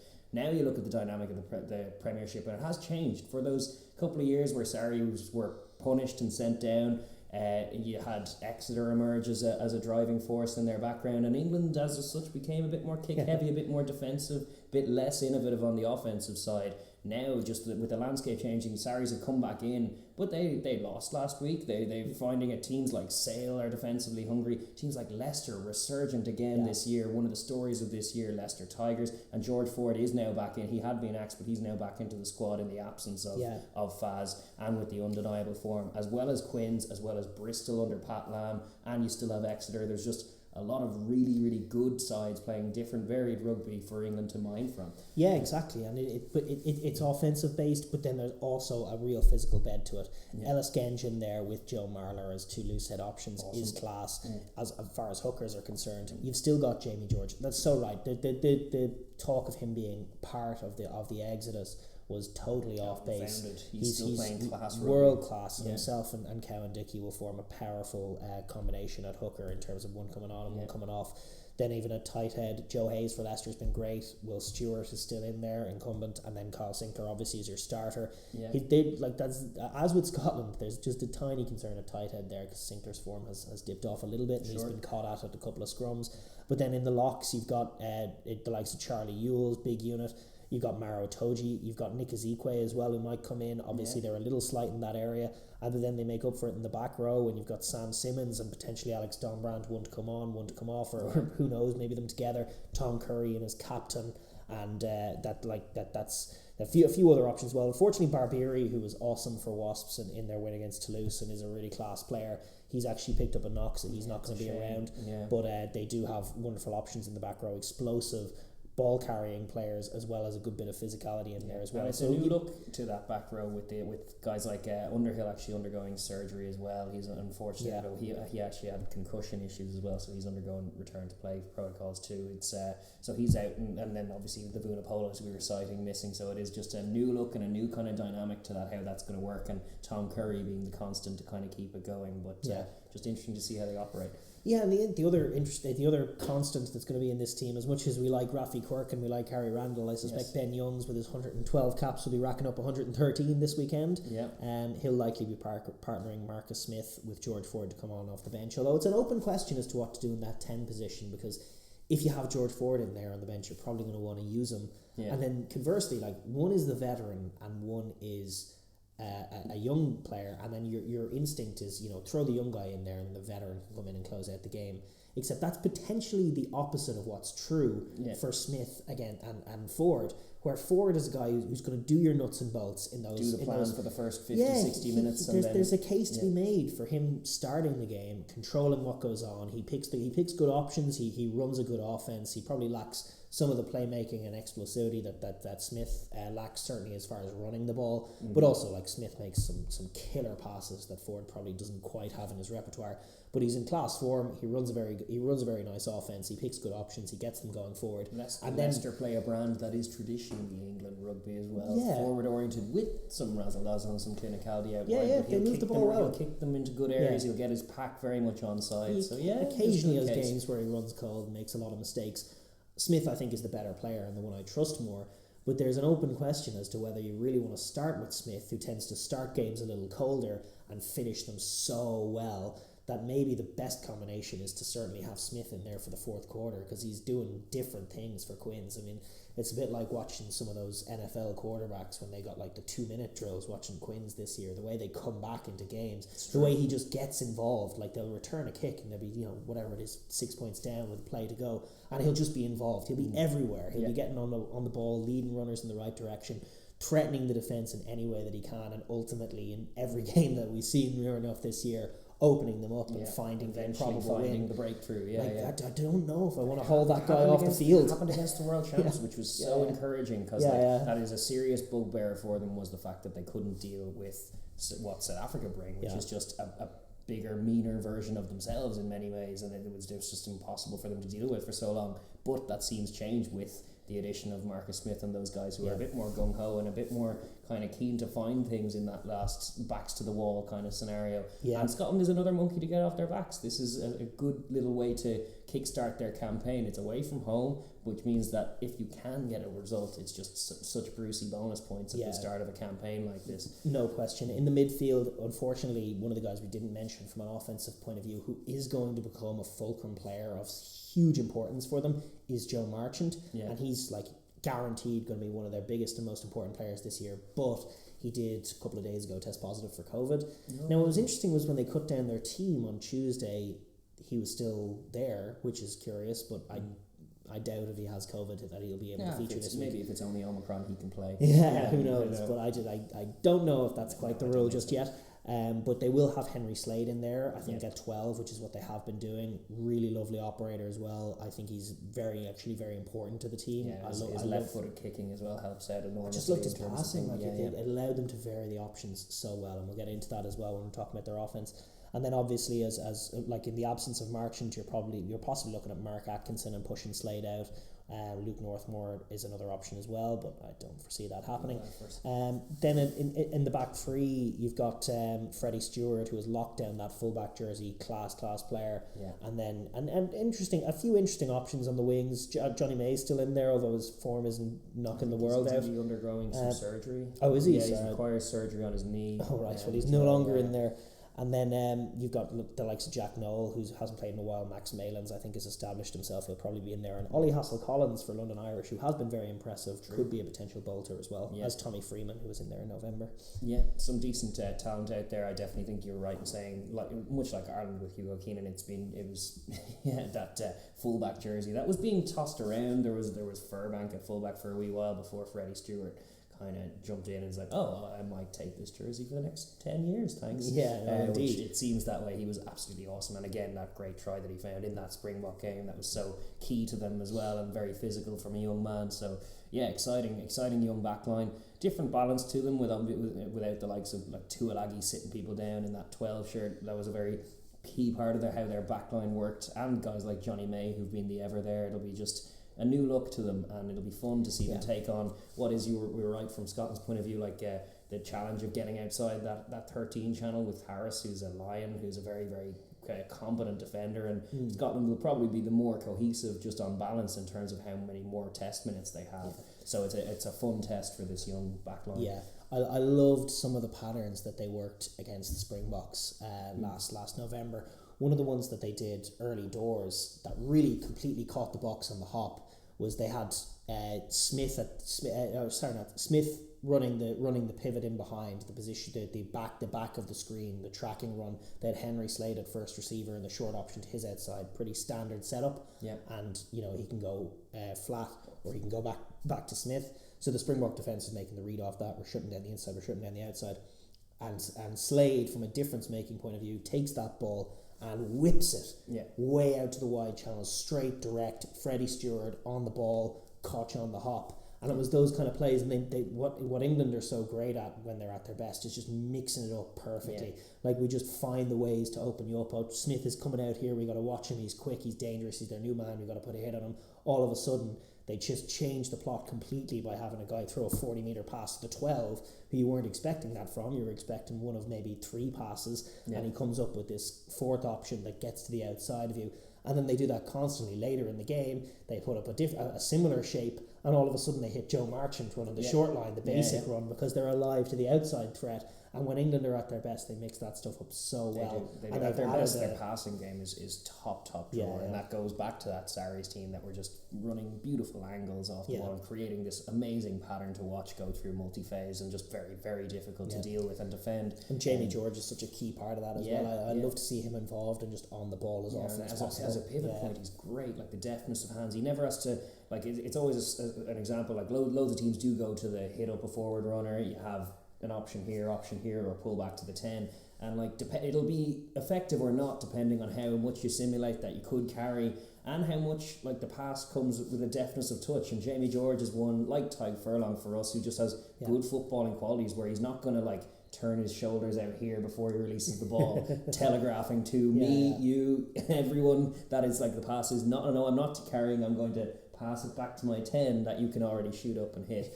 Jamie George is one who'll take it right to the line and then flip it out the back or out the back here, and do it deceptively and just allow similar. And then actually Dom Brandt has a really good telepathy with Marcus Smith for that. Simmons is great baller as well, depending on who they want. Like, there's a lot of good options for that kind of pattern based multi-phase, and just giving good options to a young 10 in Marcus Smith.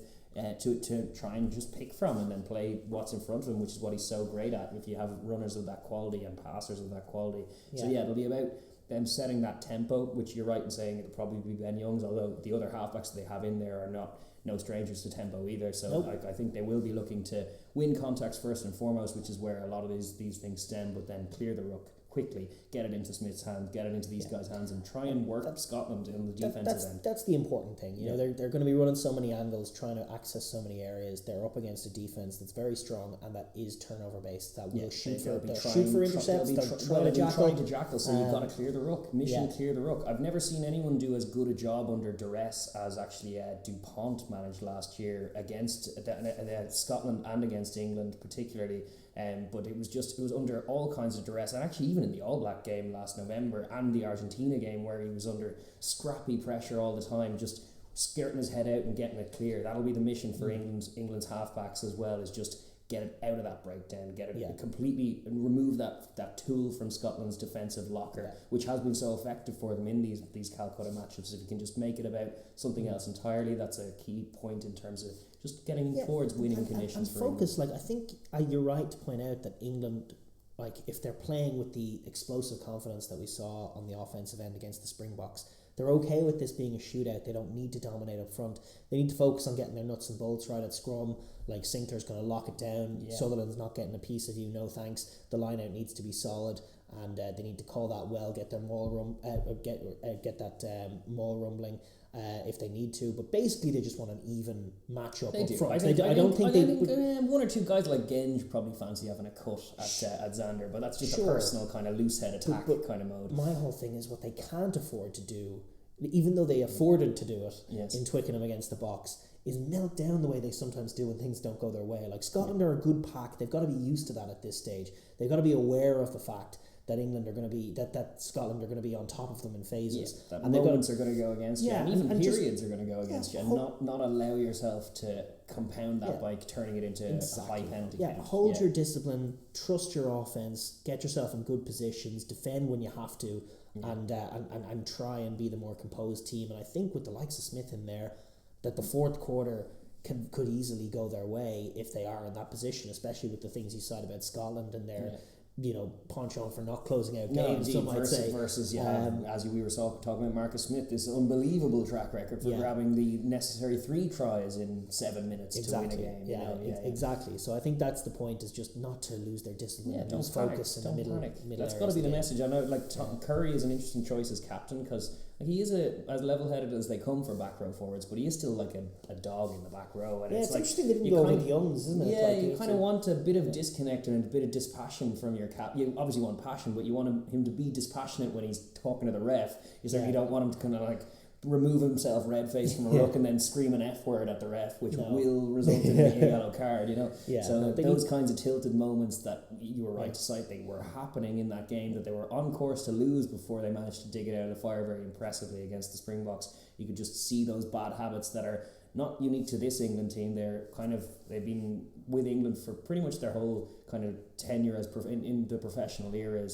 It is one of the bad habits. If they can be kind of knocked off their perch, or if a pack can kind of get after them, then they will tilt. There's a tilt in that English team that can leave them unstuck. So if they can control themselves in that regard, and then obviously be in the fight in the last quarter, that's all they're looking for, and then they will be confident they can nick a result. Stay in the game defensively. Russell will have good moments, but he'll also have bad moments, and you'll be able to pressure him, you'll be able to get some turnovers off the Scots, and then you'll be able to strike yourselves. That's exactly and play a good high scoring game. And listen, with all that said, how do you think this one's going? 45-43, but to who? I don't know.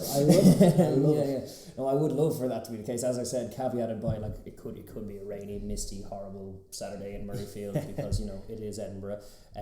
But no, just given the way these two teams are lined up and given their kind of pedigree and what they want to do, I think we're more likely to see a higher scoring game than we have done in the last few years. I think more like what we saw in that amazing draw that you cited, where it was just all razzle-dazzle, all offense on a comeback. I love the optimism. I do hope that we see that. I think more realistically, I think the winning score might be about 30.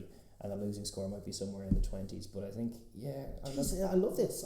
That's optimistic. It is Six Nations time. I know. It could easily not be that. It could easily not be that. But that's how I see it for this. It's just what I see from England, to be honest. It's a new look to England. I think Scotland are always game for a game like that if you allow yourselves to play that way. But just looking at what Quins are doing all season long, I'm getting more used to those kinds of shows. So, I'm going to give the edge to Scotland just in terms of the home advantage, as you saying, being a big one. And I know it's going against what the bookies reckon are the favourites. England might just nick that scalp to start their season, much like Scotland did last year, and flip that script and then have a bit of momentum of their own. But no, I'm going to say the Scotland edge a very, very good game here. Yeah, I like Scotland too. I think maybe they have the better defence, and the sides are similarly matched up offensively, and that might be the difference maker. And as you say, home advantage. I think with these tight games, it's going to be it's definitely a point of difference. I think you could be looking at a Six Nations where really just 1 or 2 away wins is what decides the whole thing. This is true. Away wins and home defeats. Those will be the big pivot points. But I think Scotland, I think it is that lingering question of expectation. But they're coming in. They have retained the Calcutta Cup once and won it twice in the last 4 years. Even so, it feels like a must-win game. They've got to go they've got to go to Dublin. They've got France coming to town. They've got to go to Cardiff. You gotta open your home. You can't open the tournament with a home defeat here.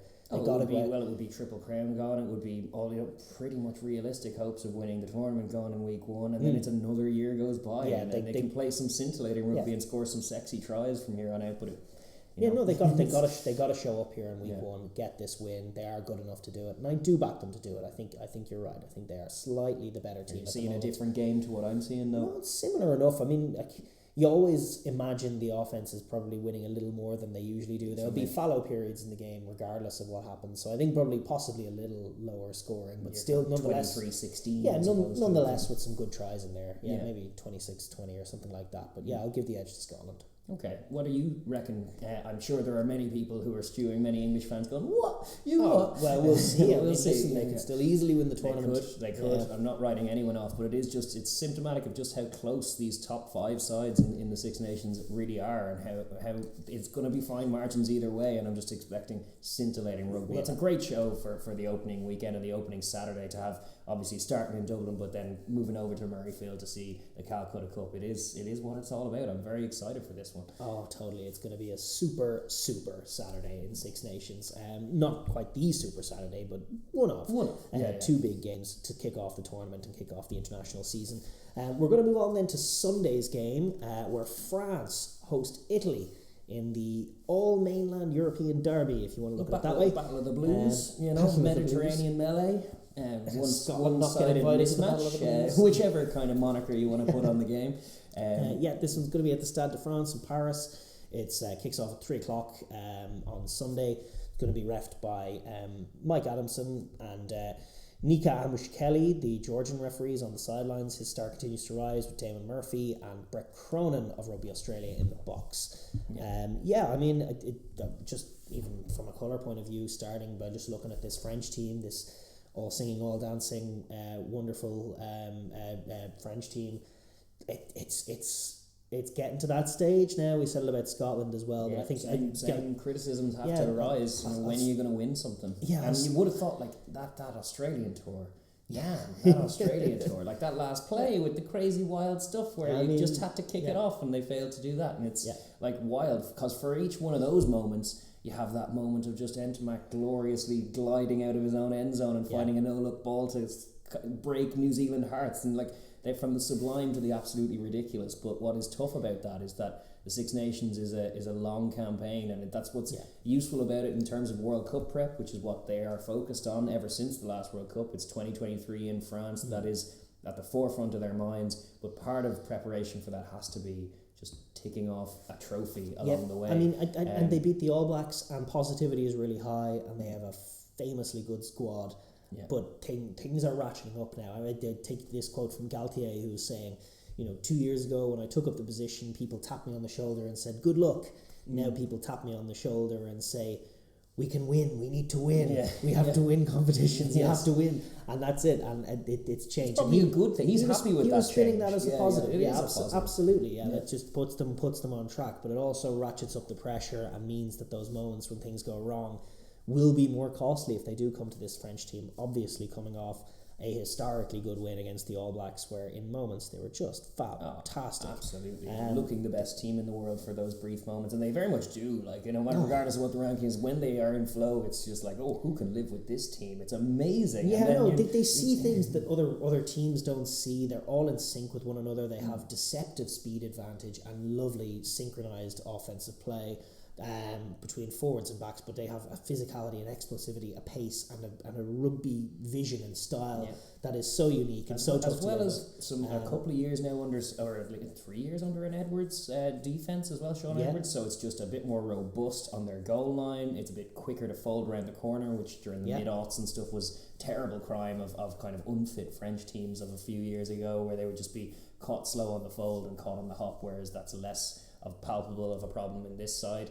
And their defensive jackling's very good. Their defensive line-out's very good. They've added in Jaminet and Woki in particular. They've added strings to their bow in those two guys, because Woki comes in with those turnover line-outs, and Jaminet has this wonderful kicking wonderful game. Boot. His boot has been stellar, both from the tee and in terms of exit. You were talking about before Jaminet popped on the scene. It has to be Boutier, because he's the only one on the whole team who can kick them from one side to the other, and otherwise they end up playing the whole game in their own red zone. They only visit the opponent red zone twice. They do score 2 tries when they're there, but it's not enough. Indeed, absolutely. And a small concern, you were citing the defense, and it has been good, but they do have a tendency to switch off in moments. They do. And if you just look at their track record, actually, 8 of 11 games last year, they conceded 20 or more points, which is in Six Nations games is pretty tough. And Ireland were the only Tier 1 side not to put 20 on them, and that was obviously that sloppy Ireland team. The start of that Six Nations campaign, where they couldn't string anything together. Exactly, but I mean, the other two were Georgia and Italy, and then that was it. Everyone else they played put 20 on them. So that's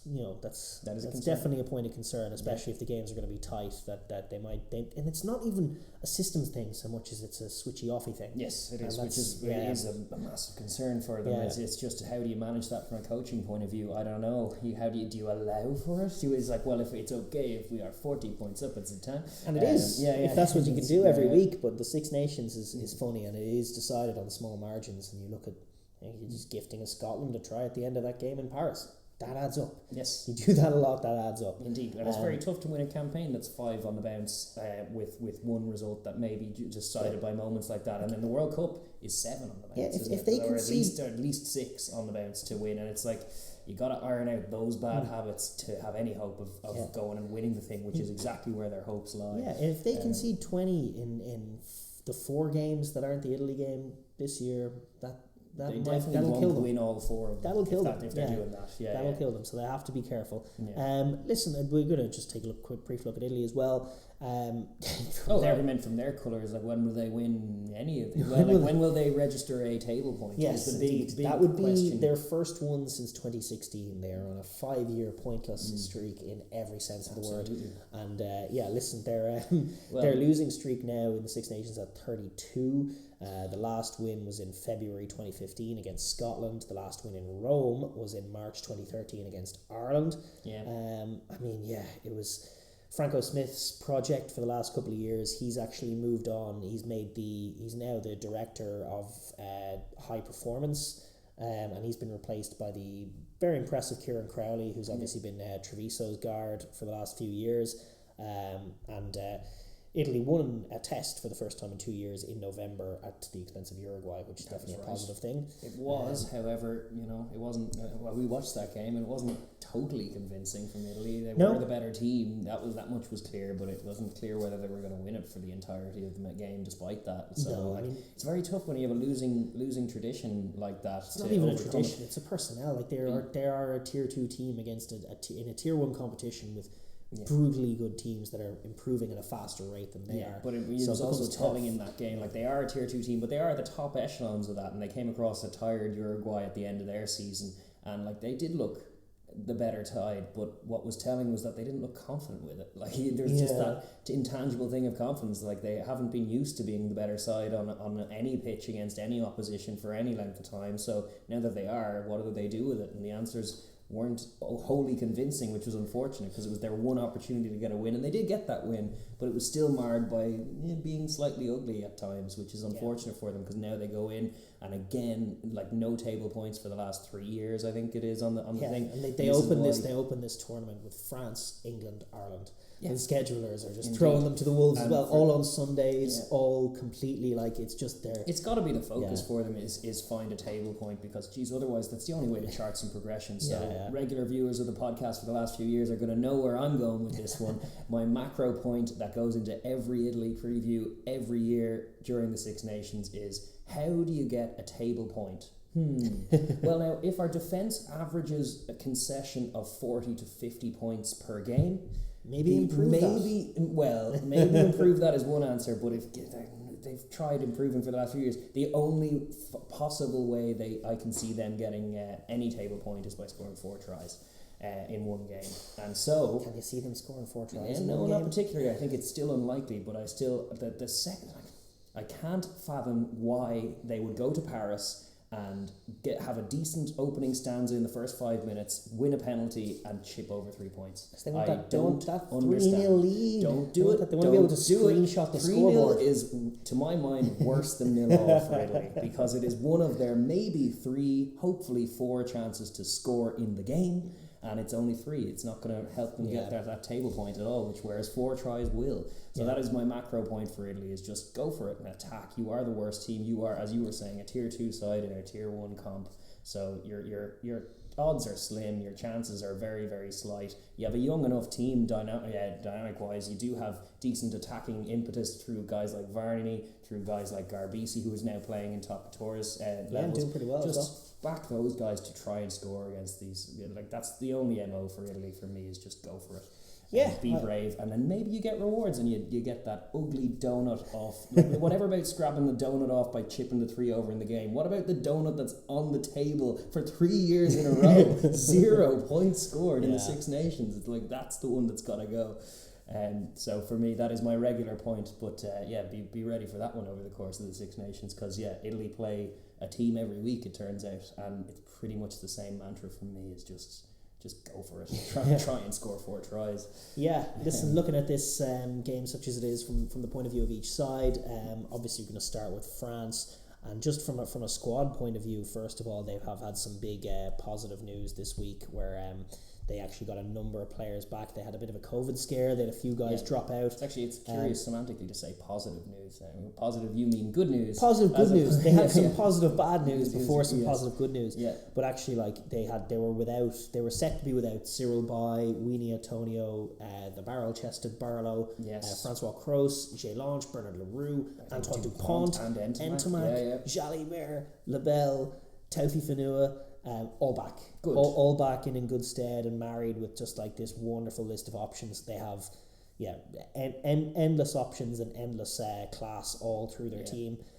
Teddy Thomas is going to be missing for the first couple of weeks, but they have embarrassment of riches to replace him. It'll be Jaminet at fullback, but Villiers will probably take one wing, and then you have a question: do you bring Pinot back? Depends what they want to do. It's the Italy game. Like looking at their squad as a whole, I don't know if I could name a 15 that'll lose this game.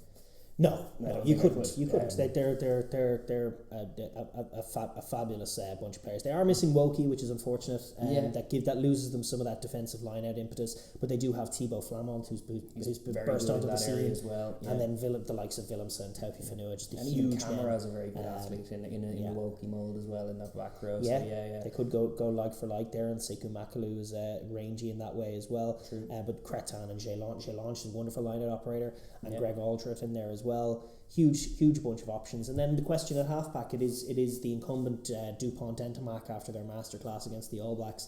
But you do have guys like Kuyu and Jalibert who are pushing them all day as well. Indeed. And even Maxime Lucu is... I think it was actually Ronan O'Gara during the week on, I think, because obviously he's coaching in France now the last couple of years, but he was saying of France that obviously they'll go with Dupont because he's a class above, but they literally, like there's guys like Lucu, there's guys like, and then even outside the squad, there's Saran, there's even Machino as well. There's probably around 12 test level nines.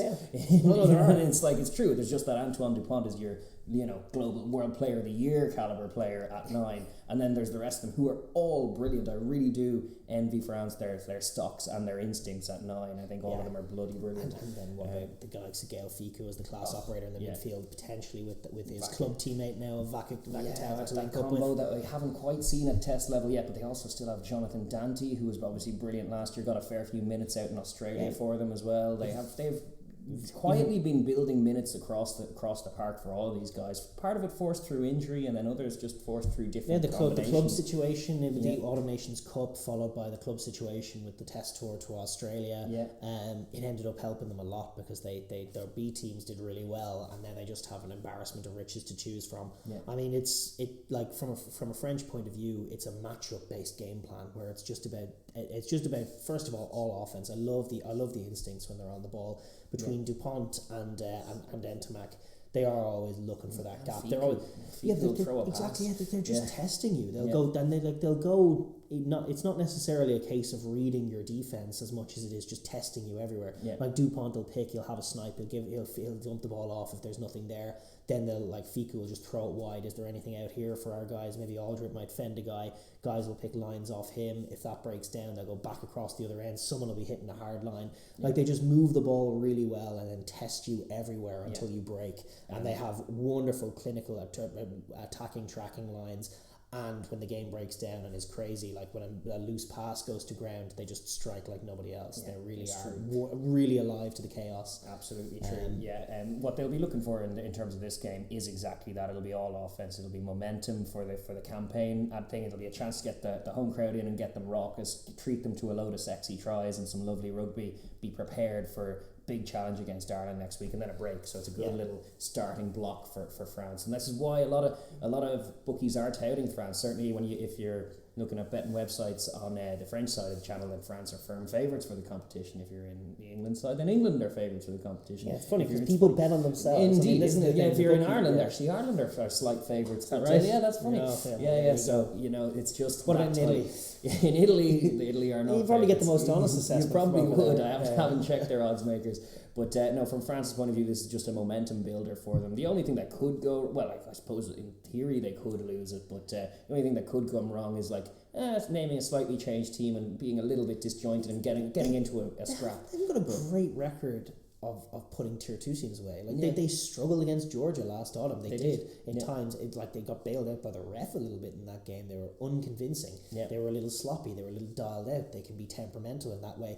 Last year against Italy, they leaked some tries that they didn't need to leak, and Sean Edwards, I don't doubt, will be dialed into that fact of just like in the early parts of the game, they're going to be testing you. Garvisi likes to get his runners going. They're going to try and get a good tempo going.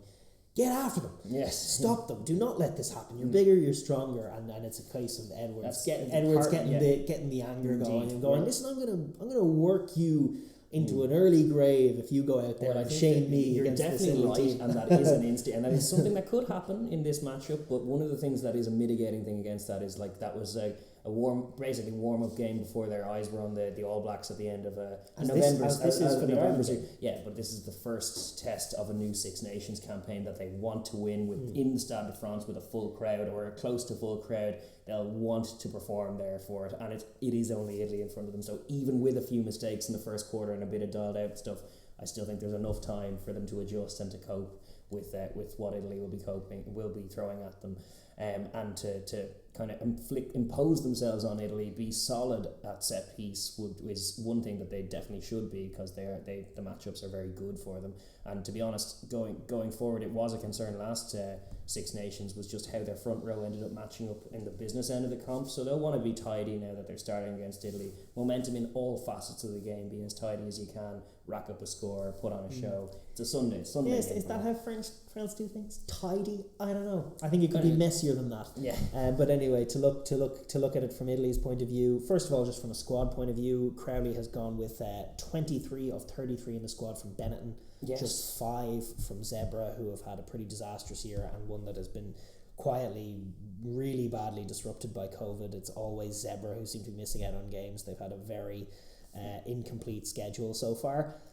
But Tommaso Allen, I'm sorry to report, is Tommy again. He's no longer bowed out. And Manozzi obviously did it last year as well. Like there's definitely a lot of them saying like, no, I'd rather play. There's a low end vibe wise, and there's no doubt about that. Go in and get hammered 5 times and then come back to my club with no form. I'd rather just stay in my club and maybe win some games. Say some people. It's rough. It has been rough for them, but they have to lean on some of the younger guys that are there. Like they kind of the same old heads up front. Michel Lamaro is the new captain. Listen, he was brilliant last year. Oh, totally. He was walking to one of the big teams level good. He was making explosive plays. And they do have Negri and Bramstein back, fit and firing and ready to go. Good to see. The back row stocks have always been the best aspect of this team, and it still is. And I think they are still planning. Did they name Parise in this? They're planning to give him a... Correct. He's out for the first 2 weeks, but they are planning to give him his swan song now, 2 years later. He didn't get at the World Cup because of there was typhoon trouble at that point, particularly. It's been nothing but trouble since. God does not want you to retire in front of fans. Indeed. But no, finally he'll get his chance, and I think that'll be a very emotional moment, and hopefully that'll give them some good juju when it does happen in whatever game it is. But yeah, the back row stocks are really solid. There's some explosive playmaking in there, and they're all good turnover guys as well. And Italy do need turnovers because their defense leaks some points. So if they can generate turnovers, that's going to be big. Halfback with Varney and even actually Bailey as well. They have guys who like to clear rucks quickly and play with kind of speed. They have a young 10 in Garbisi who likes putting width on the ball, likes running the ball. He's also very good. He is just really good. He's starting for Montpellier a lot of the weeks, and he's doing a very, very good job. Montpellier are going very well this season in the top tours, and he's playing more rugby for them than Andre Pollard is. For sure. In the midfield, obviously they've had their issues defensively and speed wise, but the combination of Brex, Marisi, and Zanon, 2 of those 3. Yeah. Two goes into 3. I certainly think Zanon's in there. Personally, I'd go Marisi, Zanon. Brex kind of just annoys me sometimes. Yeah. But I like that. I like that partnership from an offensive point of view. I think it's out there. To your point of being able to take tries, they have that. Yeah. And to be fair, in Monty Ioane, they have a top class finisher. It needs to be about him. It needs to be about mission. Let's grab 4 tries by hook or by crook, and part of that mission is Monty Ioane. He is an X-factor player for them. He was brilliant last year. He was coming up with just unreal plays, considering how blown out of all of those games they were. Just the fact that he was as involved as he is as a winger on a losing team, it speaks to his credit. Oh, he's just a great player. He's just a really great player. And they do have those dotted throughout the team. They are missing Carlo Cano was dropped unceremoniously.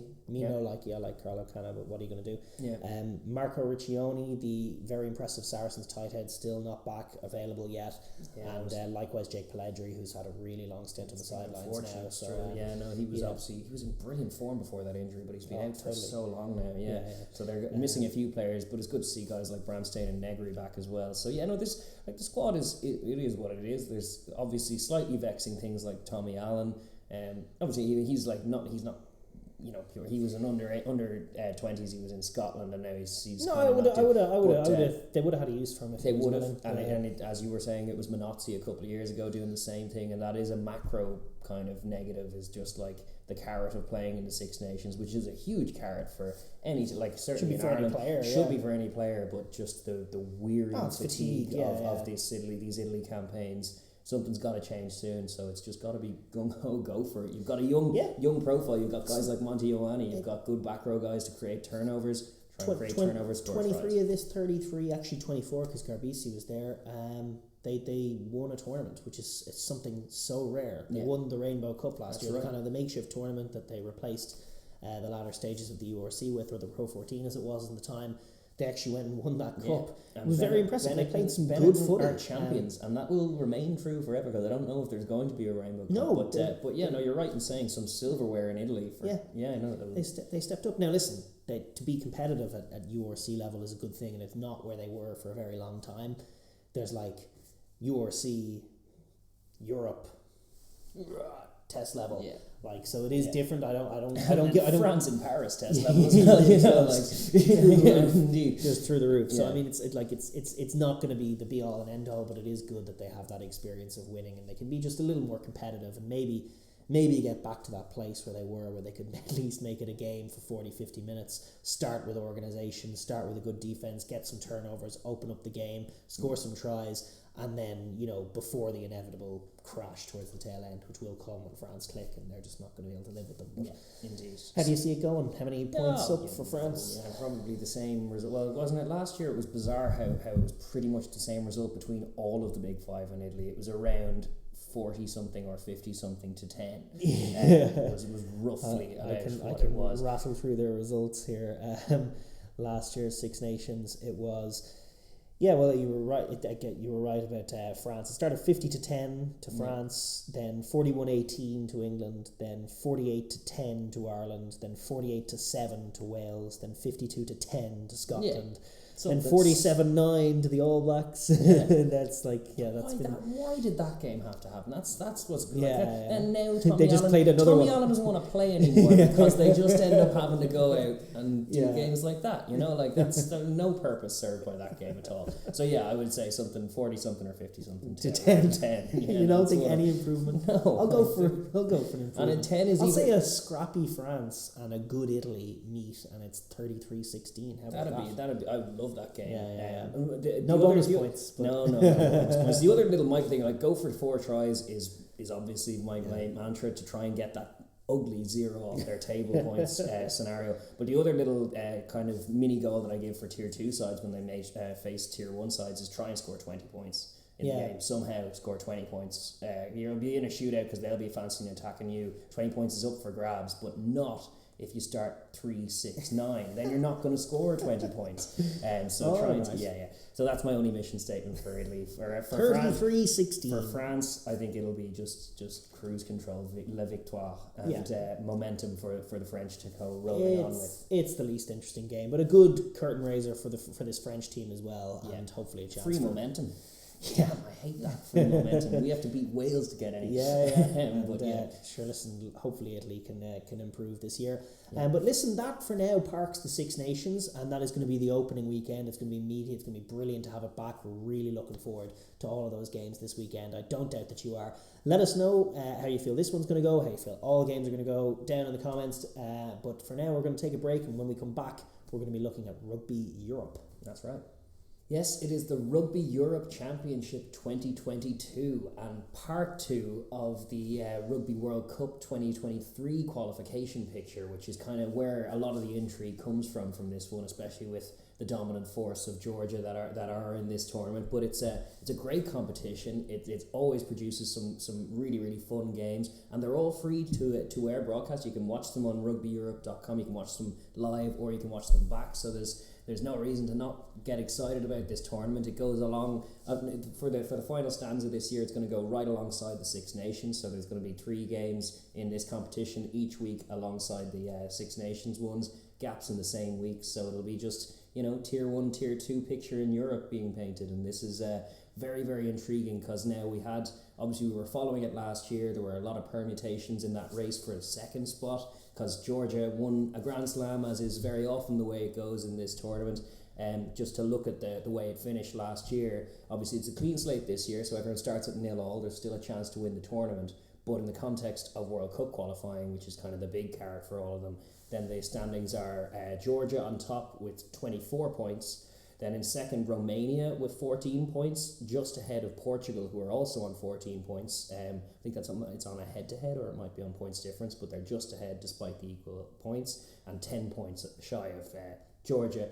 Then a 2-point gap to Spain on 12, then 3-point gap down to Russia on 9 points, and all the way down to the Netherlands, who are on the bottom on 0 points after their outings in 2021. So yes, indeed. The Dutch it was their first season up. Yeah. And the thing is about this tournament is that all of these teams, Russia notwithstanding, probably didn't progress at the same level as the other teams, and then were duly punished for it. Yeah. But Spain, obviously, we knew about beforehand, had a low ebb to start, but they have kicked on and are playing with real quality. Portugal, Os Lobos, the story of last year, a phenomenal offensive team, really gifted players in there. They play in a brilliant brand, and they're a fear for anybody, as they showed Japan last November. True. They're a very, very dangerous team.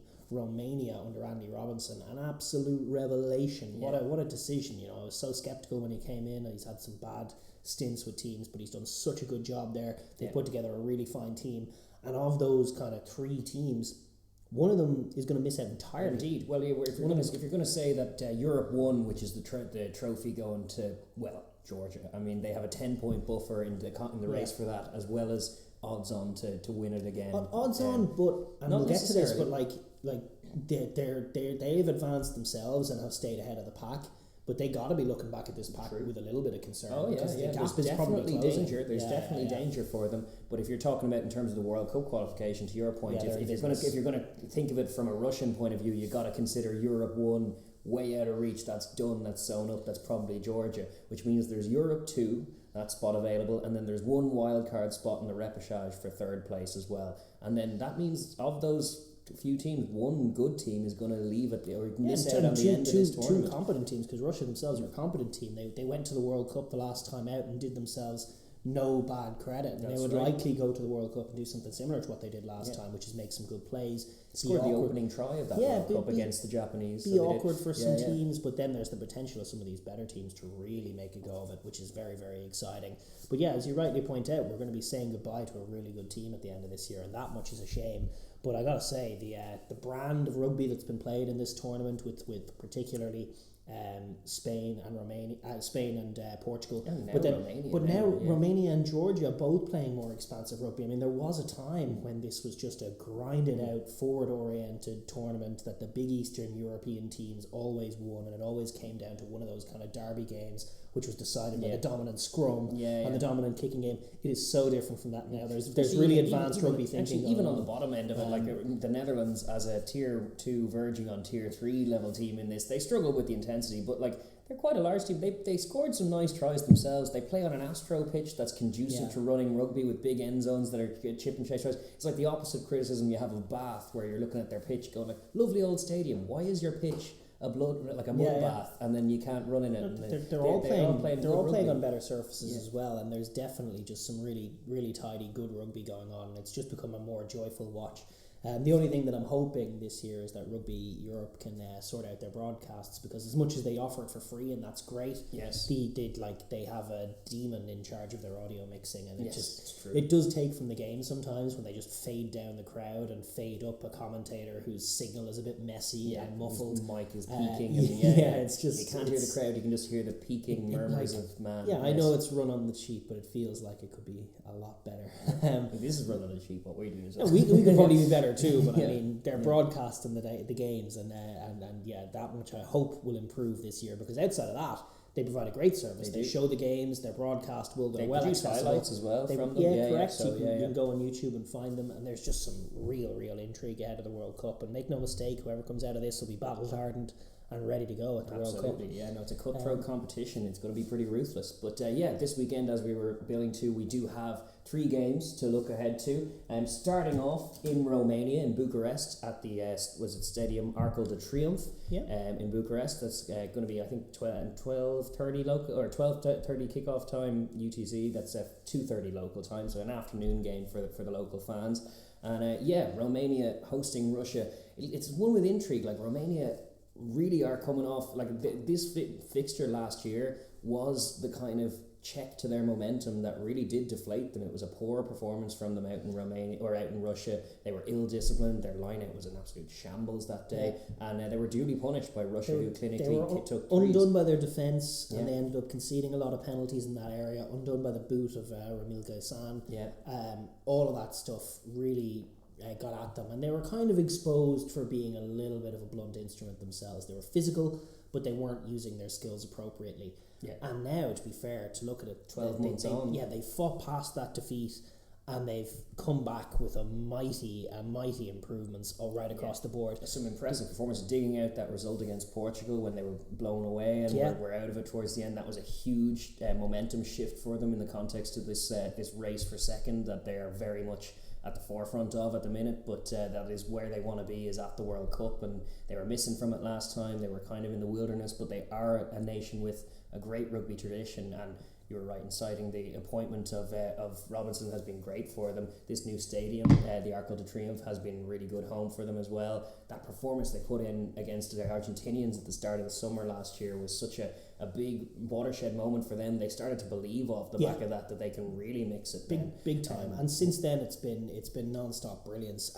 They've brought in a couple, like their centre partnership now of two South Sea Islanders, Jason Tamani and Hinkley Vayavasa has just changed the dynamic. As long as they're eligible players, that's I mean, they just changed the dynamic of this team to no end. They play with speed, they play with aggression. Daniel Play is in at 10. There's no more of Laiku. That's right. Laiku was a great servant, but it completely changed the tempo of their offense and the age profile of their backline. And then guys like Malinte out wide can really kind of unpick space as well. Malinte, Onutu, and Dumitru as a back three, very, very quick, very, very offensive minded. Like, they have a solid defense as well, but now that what they have married is a competitive pack that is physical, strong, organised at set piece, always gives the Georgians a rumble, with a backline that is quick, kind of star-studded, very offensive minded, and takes tries, and they look big and strong and quick whenever they take the field, and the marriage of those three combinations looks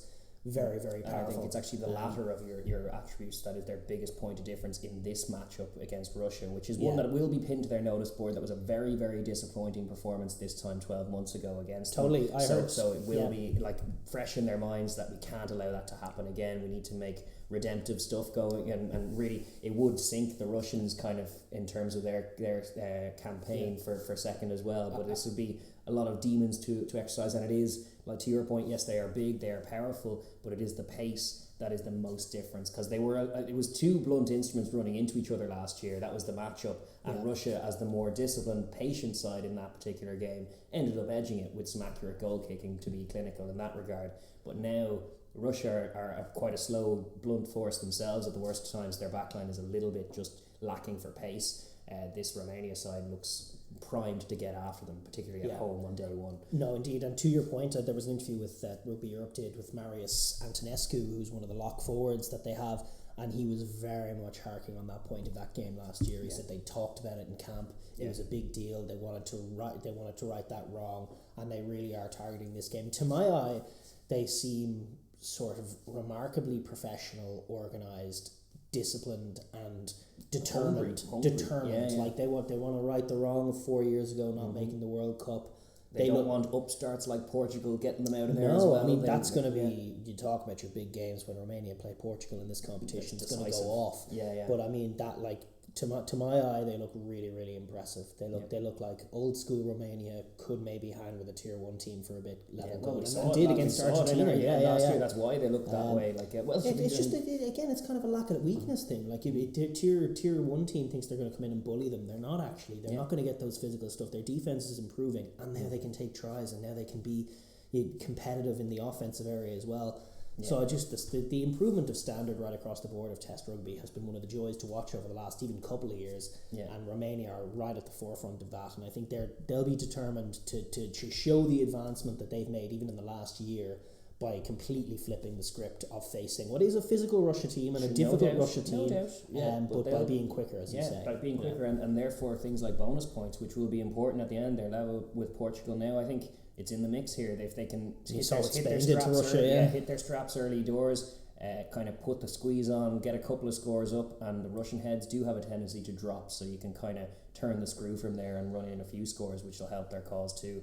Yeah, I think Romania will be looking to hit the ground running with a strong showing at home, which would double as sinking the Russian. Russian are one of the contenders challenging for it, although they are bottom of the heap now on 9 points in that race, apart from that race for second spot. So an opening day loss like that would probably sink their challenge, but it would also just be the buoyant kind of momentum that Romania need to carry into that campaign, and a flip side from what they got at the start, where they set off on the back foot last year with an ugly showing in the same fixture. But then the flip side from a Russian point of view is that it's do or die.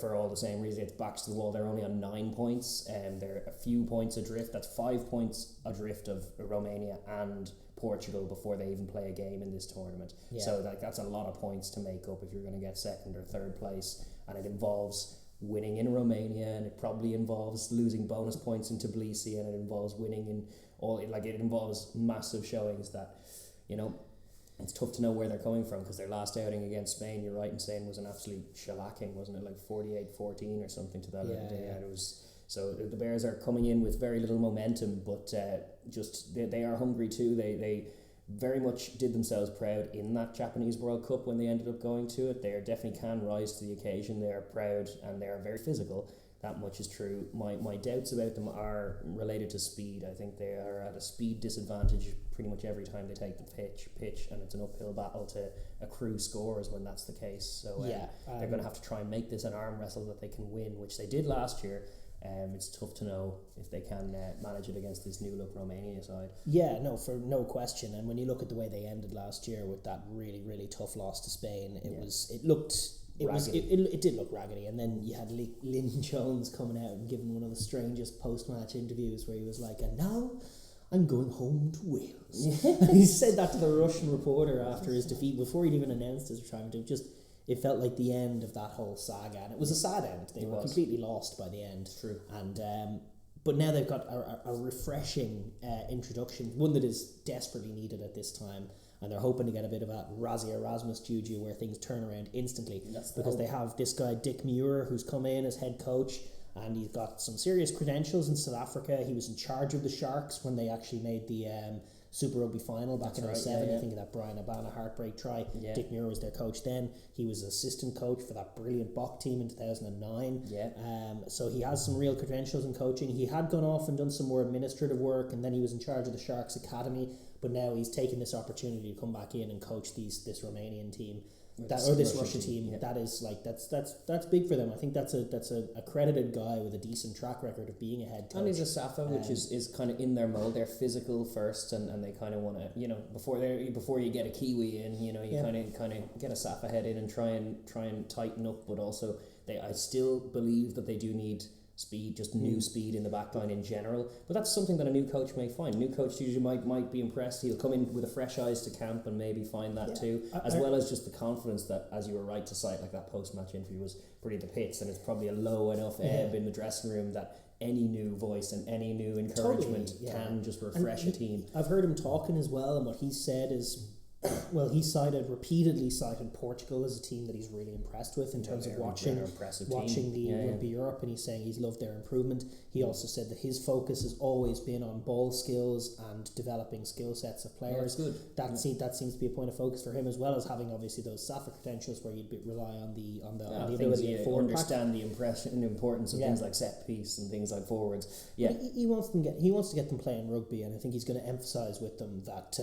Listen, this is what's going on in this tournament. You know, you're going to get left behind. It's go hard or go home when it comes to the offensive stuff, and they're going to need to get that as good as the defense can be. They don't want to lose that, but you have to develop a better attack, and that's going to be a huge point for him. And unfortunately, on the other side of things, he's had a really disrupted arrival into Russia. He was delayed for COVID reasons from coming in. I think there were quarantine issues as well. Then the squad had a COVID outbreak and had to disassemble. So I think he's had about a week or two of training with them, which is not ideal. No, totally. It's just one of the things, as well as new coaching kind of momentum and stuff, is in the Rugby Europe Super Cup, which we were mentioning, that new tournament, they do have two franchises in it that are performing pretty well, the two Russian franchises, so there's a bit of cohesion at least there to stem from, even if their pre-season's there are, by the way, 8 professional teams in Russia. There you go. Like it has a pro rugby base, so you would think that from that there's a bit more talent to look at than what we've been looking at the last couple of years. No disrespect to the guys they've had, but obviously from a pace point of view, from a skills point of view,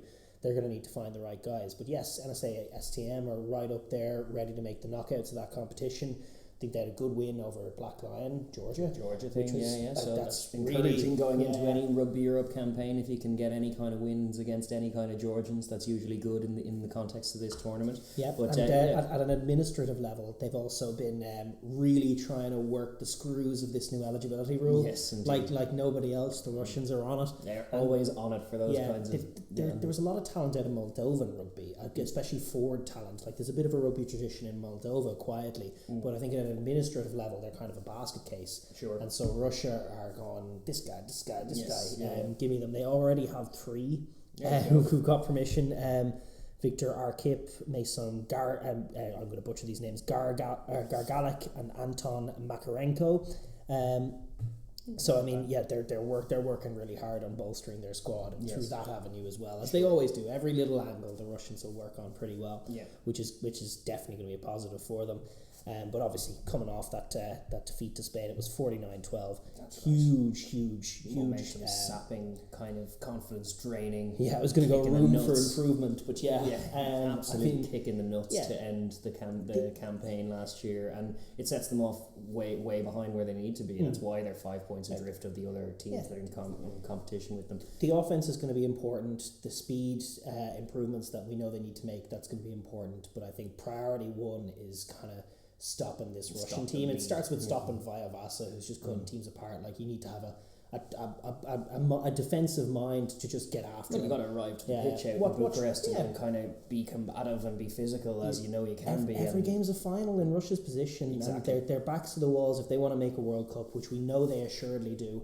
Every game's a final. They got to get out and get after this guy. Stop the Romanians at source.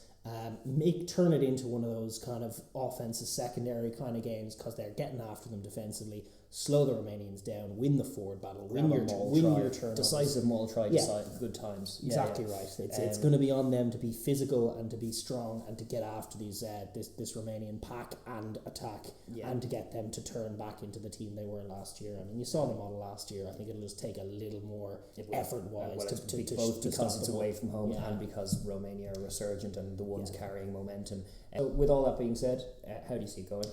You know what? Yeah, I agree. I agree with what you were saying there. I think it's Romania. I've just been very impressed. They look a well organised level above what this competition has been, and Romania don't. And they might yet come good under Dick Muir. But Russia, you mean? Yeah, Russia don't. Sorry, I keep flipping the R's, flipping them in my head. But yeah, no, Russia under Dick Muir. They might come good, but given the disruptions they've had, it's just tough to see it coming together in the way they will have to stymie what Romania. I think as predictions go for Russia, I think no, they will not make the World Cup. Unfortunately, I think they're too far adrift. But it's not beyond them to prevent someone else from going to the World Cup. In absolute, a nasty win here or there, could be in their wheelhouse, but I don't think it's going to happen this week. I think Romania too strong. I think they will get off to a winning start and tee up the tournament that way. Yeah, I think I agree. How do you think this one's going to go? Where are you going to be watching it from? Who are you backing in Rugby Europe? Let us know in the comments down below. And this is going to be a fun game to take a look at. Absolutely. We're going to move on and take a look at the second game, the Saturday afternoon game or Saturday evening game, which it takes place between Spain and the Netherlands at the Estadio Central in UCM in Madrid. Kicks off at 4 o'clock local time in the afternoon, 3 o'clock in GMT. And Spain. It's kind of come good for Los Leones out of nowhere. Yeah, this is it. Well, you were citing, was it new coaching juju? You had Daniel Horcade coming in, who has just a Midas touch, it seems, with sprinkling goodness over many, many good teams. Spanish Graham Henry.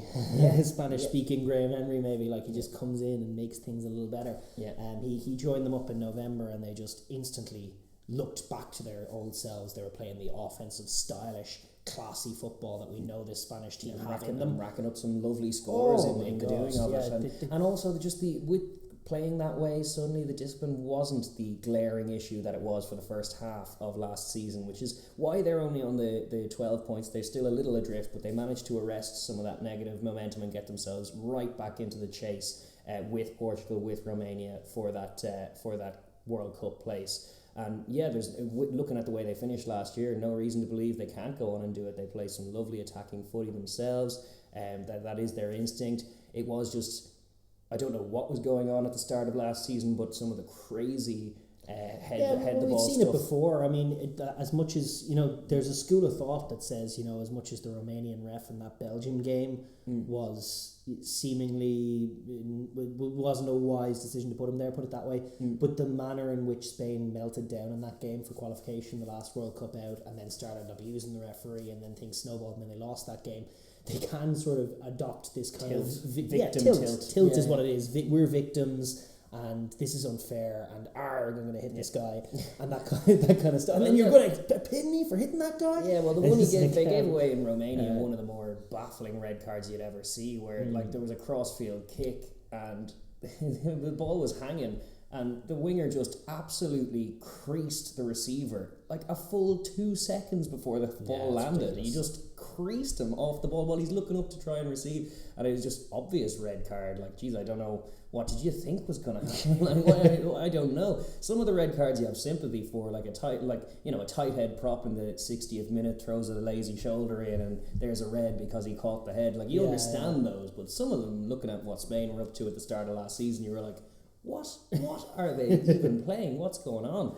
But no, the flip side is just the way they finished 2021 by contrast was them, as you said, rediscovering some older form, having a bit more continuity of selection, some good young guys in the back line now as well who can run the pill, and less of a reliance of being in the kind of trenches of it. They're more akin to playing their flowy stuff, which kind of removes that victim mentality. They're very skilled. Exactly. They're very skilled. That's it. If you can make a game about that, it's much easier to play and, kind of nice rugby. In Rui and Ordas, they have, I know you talk about Marques Portela and, potentially Aprasidze, Abdeladze, Absendadze as the Georgian combinations, but that is as good a halfback combination, Rui and Ordas, as there is in this tournament when they're on their blow. They keep it quick, they keep it sharp. They do have very good vision. Yeah. They're both it's like a tempo and vision based offense. They're different from Portugal in that they don't actually they find the edge a little more than Portugal. Portugal are always looking to snipe on the inside, and they're looking for those interconnected inside balls. True. Spain are looking to go wide, catch you on the outside. And then back their tracking run and their skill set to open things up from there, and they do find some blistering tries. Jimeno at 12 has been pretty good link man for them. He's been pretty solid. Jimeno, isn't it? Jimeno, and John Bell, who I don't know his origin, but he's been a common. Those two have been a common denominator in some of their good performances where they racked up scores towards the end of last year as part of just tidying things up and being dangerous out wide. And this, given that they are hosting the Netherlands to open their campaign, is a good chance for them to get some points on the board. If going to form Portugal are away in Georgia, if that goes to Georgia, which odds say it does. If Spain do their job here, that means they leapfrog them in that race for second and third, which is just a little bit of momentum to start a tournament. It's always a helpful thing. And the Dutch are quite an accommodating opposition in that way, in that they will try and attack and play gunsling in rugby as well. And if you can just arrive to the pitch and do your job right in front of your home crowd, there's a chance to put in some nice scores here for Spain. Yeah, no question. They are actually they're coming off a 52-7 win over the Dutch, and racked up 49 as well over Russia, both in December. That was huge. That was just that was them being back to their best. 100 points in 2 games. That's what they were about. Exactly. Back to looking like the Japan of Rugby Europe, like they wanted to be, and have been overtaken by Portugal. But I think all the negative juju's gone. They are actually missing Bell, unfortunately, for this initial squad, but they do have Quileno in there, and they have some lovely players in the edge as well. And I just think their skill set and their speed and their offensive quality is likely going to tell on this young Dutch team that is at the moment leaking tries. It is, from their point of view itself, it was a rough year last year. 0 table points, exposure to a level above the tier 3 level that they were realistically playing at, and they had a proper scrap with Belgium to get in for the right to get in, and Belgium had been getting hosed when they were in as well. So it is a few levels above. But in defence of Zane Gardner, who's their coach, who's a Kiwi lad, you can see in moments, they're quite a large team, because they are Dutch, similar ancestry to the South Africans.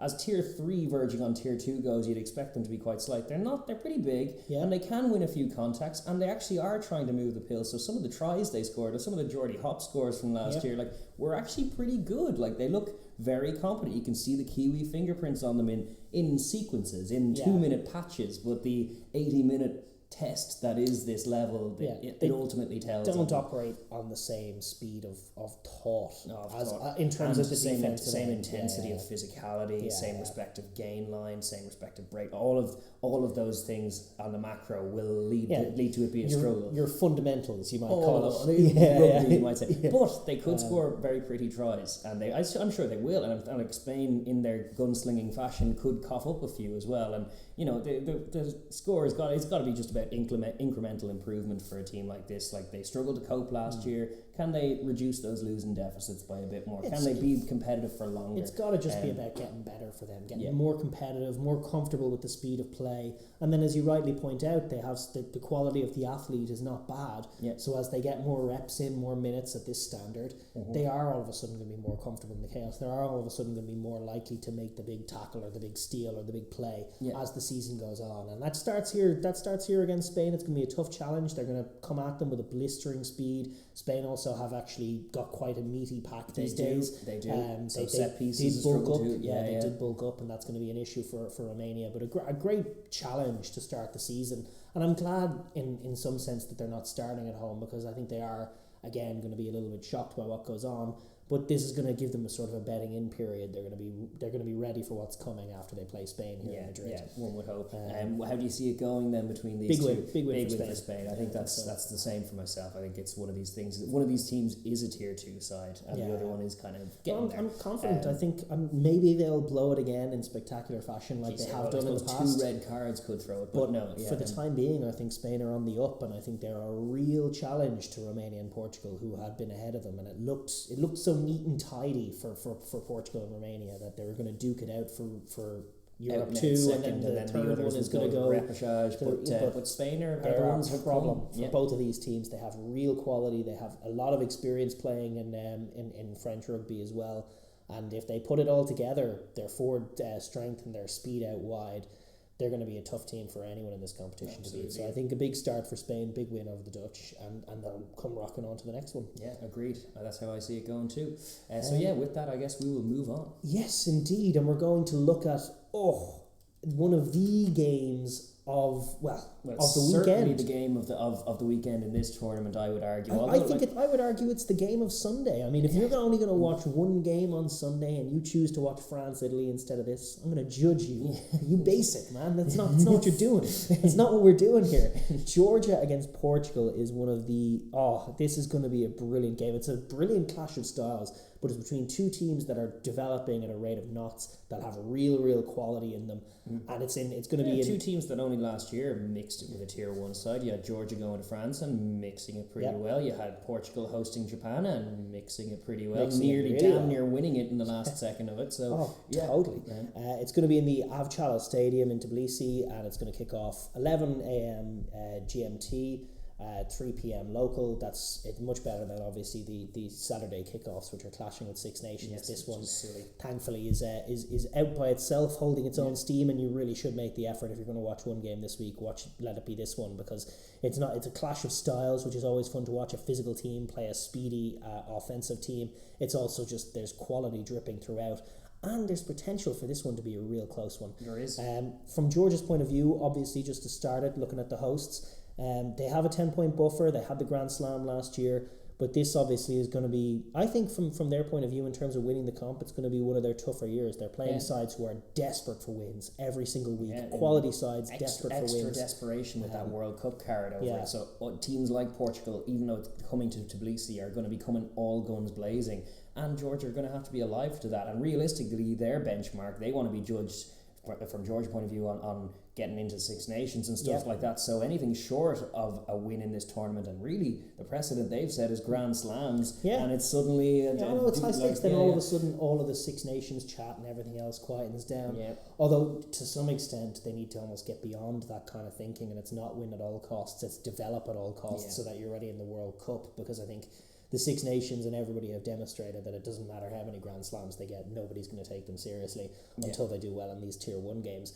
But nevertheless, I mean, it's going to be. I think they're facing a real challenge from below. They are in a good spot. They had a great year last year. They have a number of players. About develop at all costs, they developed a lot last year. Oh, didn't they? I mean, and guys like Miniashvili, what a revelation at fullback, just changing just everything about every dimension of their attack, and Aprasidze as well at 9, just coming in and changing the tempo. You know? I mean, they've guys now featuring in top couture's teams regularly. A lot of guys, in fact, not just featuring, just like being excelling fulcrums in their teams. It used to just be props. Now it's kind of everywhere. And Aprasidze, speaking of the devil, pulled off a clutch solo winning try from Montpellier away in La Rochelle at the weekend. Broke through, did a little chip, grounded the ball. Score. It's just, what a guy, you know. These guys are really playing now at an elite club level, and that's difference making from what they used to play. Even as they hustled hard against Tier 1 teams in the past, they never had such regular interaction with top quality, speedy rugby, and it's done them a world of good, because they already have the physicality, they already understand the game in that way,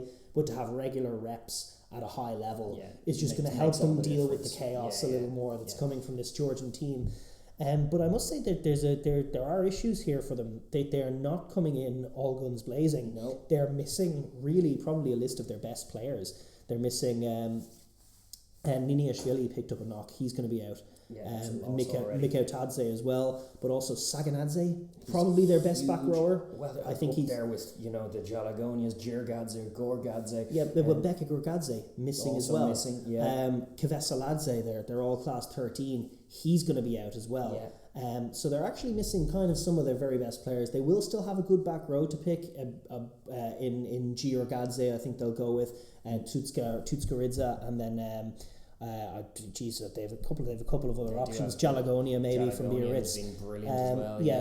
They might get him involved, but they are missing their two best ball playing options and their two guys who are used to playing on the edge. Indeed, Jalagonia can maybe rep that, but it's definitely a loss for them. A little bit losing of some dimensions. Or is there a test? Will they still be develop at all costs, or is it win at all costs? And will you see some of these guys who haven't been frontline starters still trying to play with the same endeavour to get wide as we saw last year? Remains to be seen. Well, one of the things that I like is that they've got this guy, and I'm not sure if he'll feature, but Torniki Kakoidze. He's basically an 18-year-old kid who has shone in their under 18s and then under 20s teams. Get him in. Speedy, plays centre, starts from everywhere, plays Kvesaladze's position 13. given he's out, I would love to see them give this kid a go, and maybe you'll get like another Niniashvili out of it, another class baller you're to add to talking the about mix. sexy Georgian backside. Yeah. It's like, what kind of world am I living in? But it could be. Their capacity to develop talent has been extremely impressive, and they'll have to try and get things right, obviously, in terms of selection, because they want the best quality options that are in. They're still, for my eye, a little weak at hooker, I still think. They don't really like the stock of hooker that they're comparative, especially because the prop talent is deep and wide, yes. and is the biggest point of difference still, even despite all the chat about developing back play and using the full width of the pitch and exiting more efficiently and developing kicking game and all of that stuff, being more proactive on the defence, which they have been as well on the thing. All of that is good, but the main point of difference between them and the rest of this competition is the collision zone, and more specifically the set piece collision zone of scrummaging, like the expertise and just the innate understanding of the grappling exchanges that go on at scrum time that all Georgian props seem to have, that has led to them being the first of the Georgian contingent to break into France. Like teams like Montpellier constantly mining at least one or two Georgian props on their books at any given time, because they are such a point of difference for them. And that is where, like, if they're going into the nitty gritty, if it's in the tight, if it's going to be a tough game for which it should be, because Portugal are going to come all guns blazing, the biggest point of difference will still be that traditional strength of power up front. And it comes mainly from the props, because that is where they are at their most expert compared to some of these other tier 2 sides. And also just broadly speaking, the forward pack and the contact. I mean, they're going to collision zone wide. They're going to want to have those big offensive moments where they go through sequences, they find the edge, and then they win contacts against the comparatively smaller Portuguese players, where they can be both dynamic and explosive. That's where guys like Saganadze have been so important for them. Obviously, in his absence, you'll need guys like Giorgadze, like Gialagonia, to come in and be that same explosive presence. Having back rowers on the edge, getting physically, just running over the top of players, and then linking up with their better quality passing game has been just a really great way for the Georgians to enter.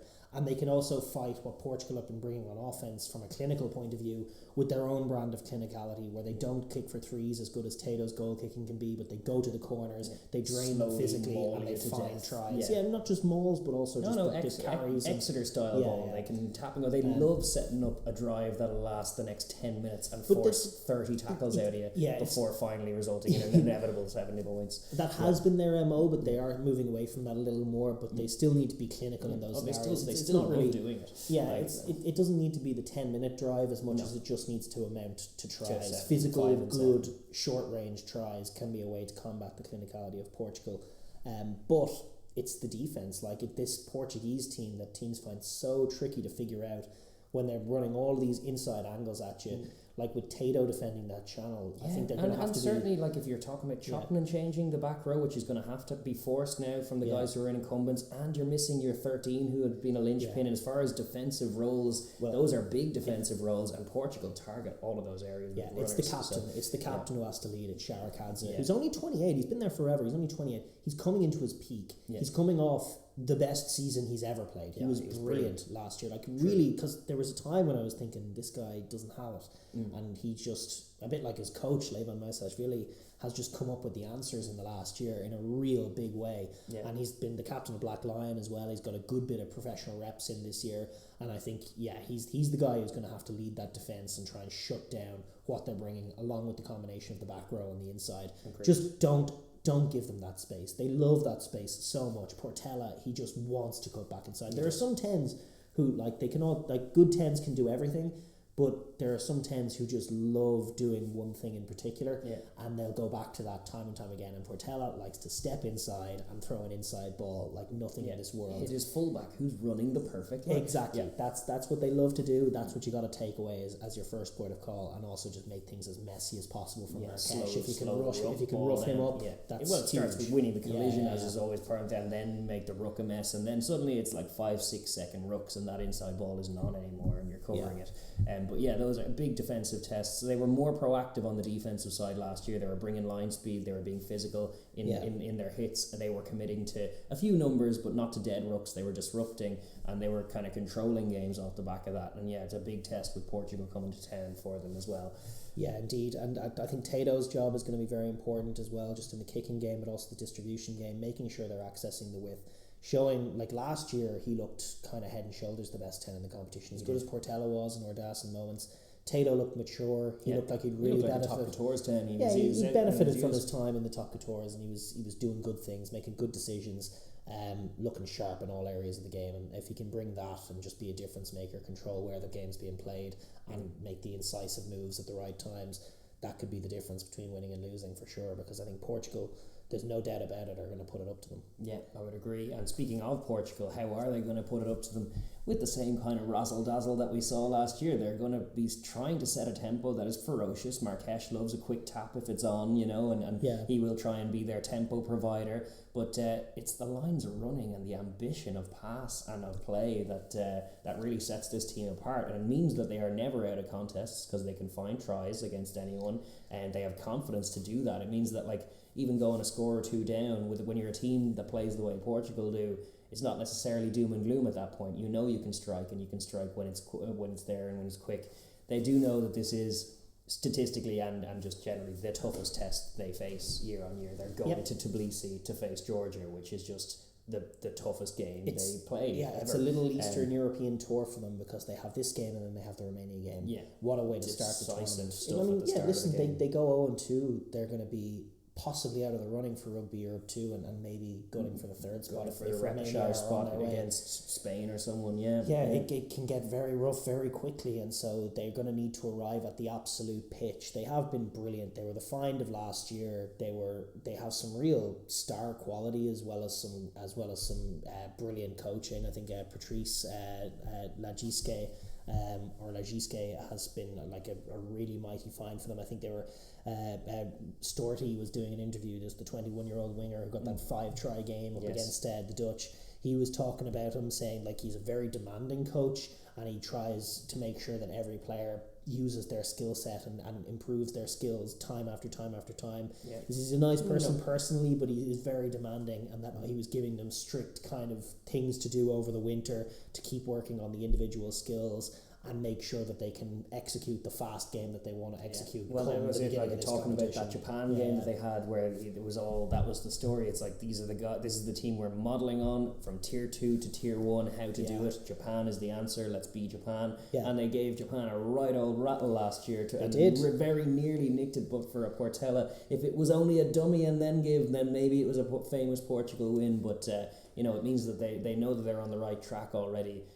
They're not complacent because obviously Spain's rallying towards the end of last season will show that job's not done, job's only half done. We're still only level on points with Romania. And one thing that doesn't stand to their credit and is still in their bank as a niggle, particularly as they have Georgia this week and Romania next week, was just the manner in which they blew that Romania game towards the death that last year. Like we were talking about Romania having their own demons from the Russia game last year. Yeah, Portugal had that game won, but they did all their celebrating and their adrenaline dumping with 10 minutes left on the clock and then lost it from there. They faded against Georgia too last year. They had the lead for parts of that game and then they faded towards the end as the Georgian pressure came on, and it's definitely, like, they did work on it as the season went on and they got better at it, but even in some of those blowout games, they didn't end the games in the strongest way. No. And they didn't end the game even against the game Japan. in Russia, which they did blow them out in. It was more scoring in the first half than the second. And the same again you can say about the Japan game, where they ended with a tired interception that they wouldn't have thrown in the first quarter. Sure. But just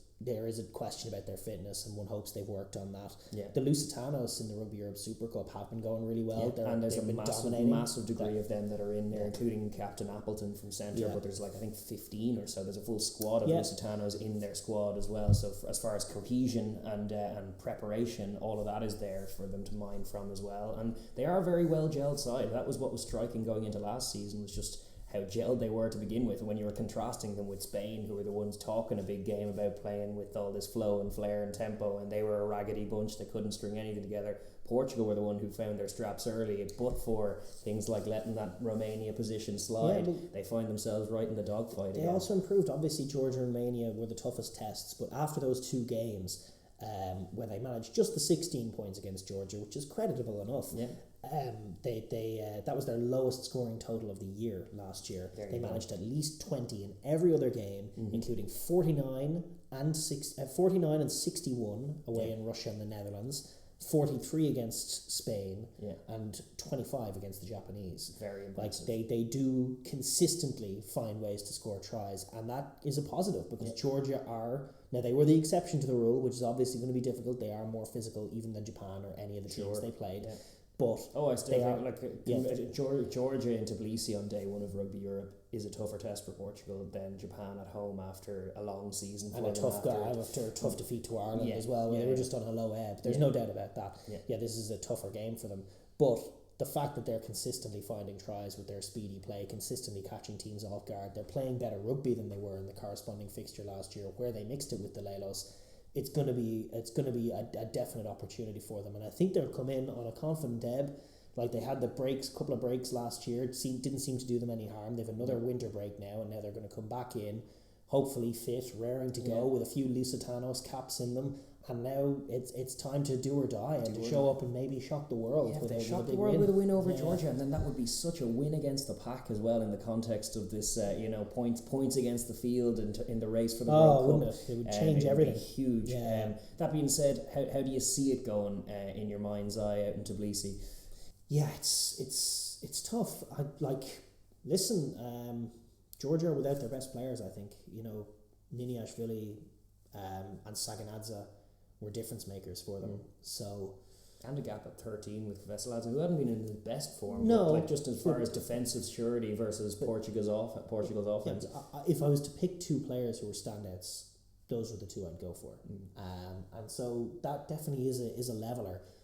But I think I have enough confidence maybe in what Georgia have been doing, both in terms of their offense, just like a bit like Ireland, just introducing more footballing quality to their physicality and marrying them really well. Yeah. And then just and the set piece. Not really stepping off it as far as the set piece, as you're saying. The set piece and the forward pack. Well, the gap between it's not just the starting guys, but the guys who are going to come off the bench and scrummage against those Georgian bench subs from Portugal. Those are the guys who need to step up. Exactly, it's a question of not being caught. Portugal's path to victory involves taking an early lead for sure. Oh yeah.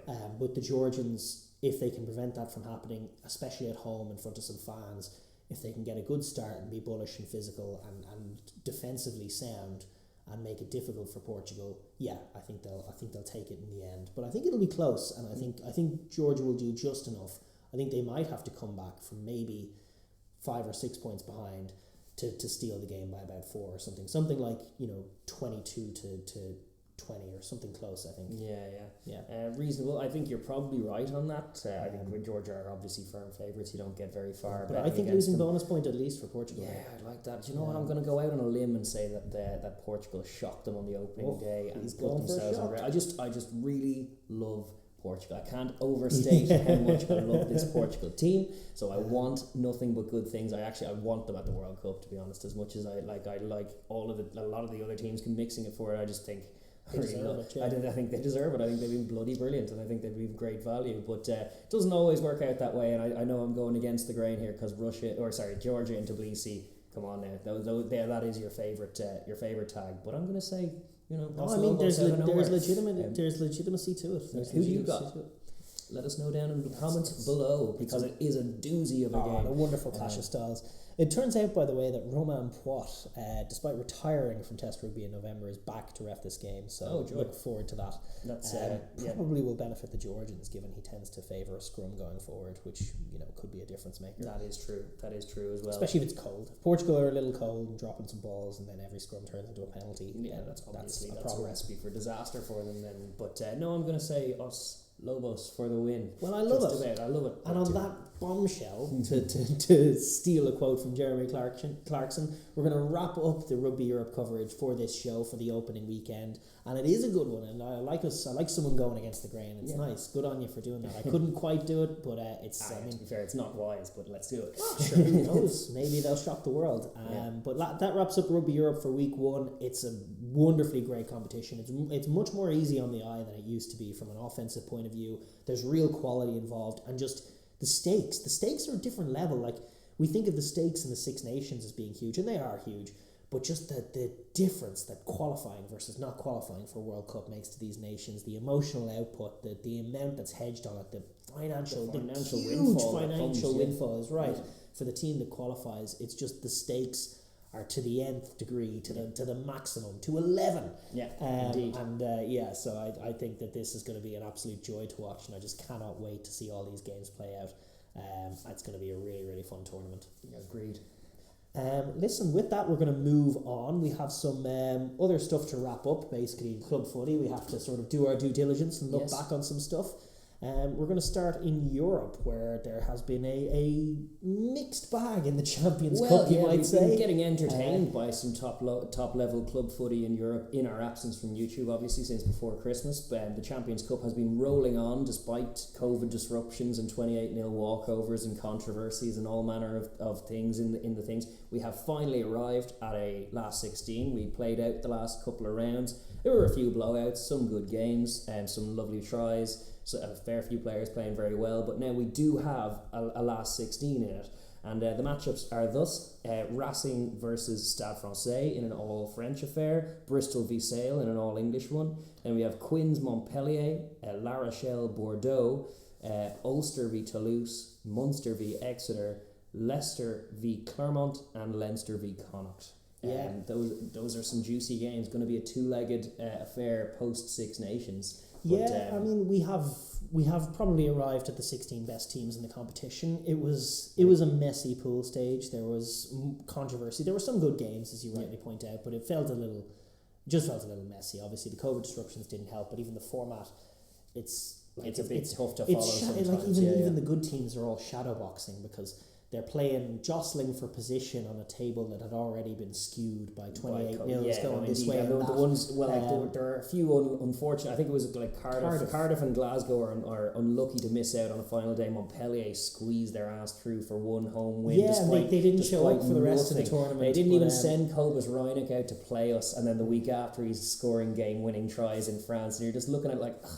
this. Although guys. From the point of view of the tournament, the real tournament starts at the round of 16. It does. And listen, the two-legged affair is going to be great. And let's keep it real. Montpellier, if they decide to show up for the knockout games, they're a better team than Cardiff or Glasgow. No, that's true. No, I think the ones who are truly the unluckiest from this whole, the ones that really are the most unlucky team to make it through are Ulster, unbeaten Ulster, who get rewarded with champions Toulouse over two legs as for all their good play. Like that is what's skewed by it. It's not a great draw for Toulouse either. No, it's not. We'll see. Yeah, it's not Toulouse haven't been in great form at all. No, they haven't. So I mean, we shall see. I think Ulster are a chance in that game. There's some really good games. No saying there's not a chance. I'm saying they're very unlucky to win all their games and then get to lose.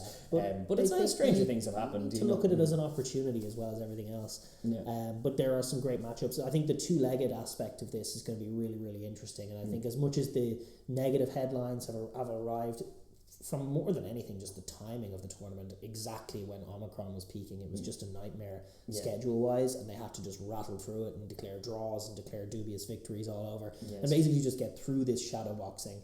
And then we'll have the Six Nations, and we'll come back to a really high quality, brand new look to European rugby. Absolutely. Where you have these knockout two-legged games. Yeah, I think it's going to be different. We were deprived last year. Well, we were still in the height of kind of COVID sensitivity and all of that. It was just not tenable. But now, hopefully, we will get to see this play out, and that'll be the vision for this new format for the tournament, where there are fewer dead rubbers at the end of the pool stages and more consequential games in the knockout format. That's what the goal for it is, and there are 16 great teams left in it, and just a fair few kind of really interesting teams like Leicester, Quins, Bristol, Exeter, Sale, making up a healthy contingent of English contenders with Sarries to return next year. Sarries going great in the Challenge Cup below.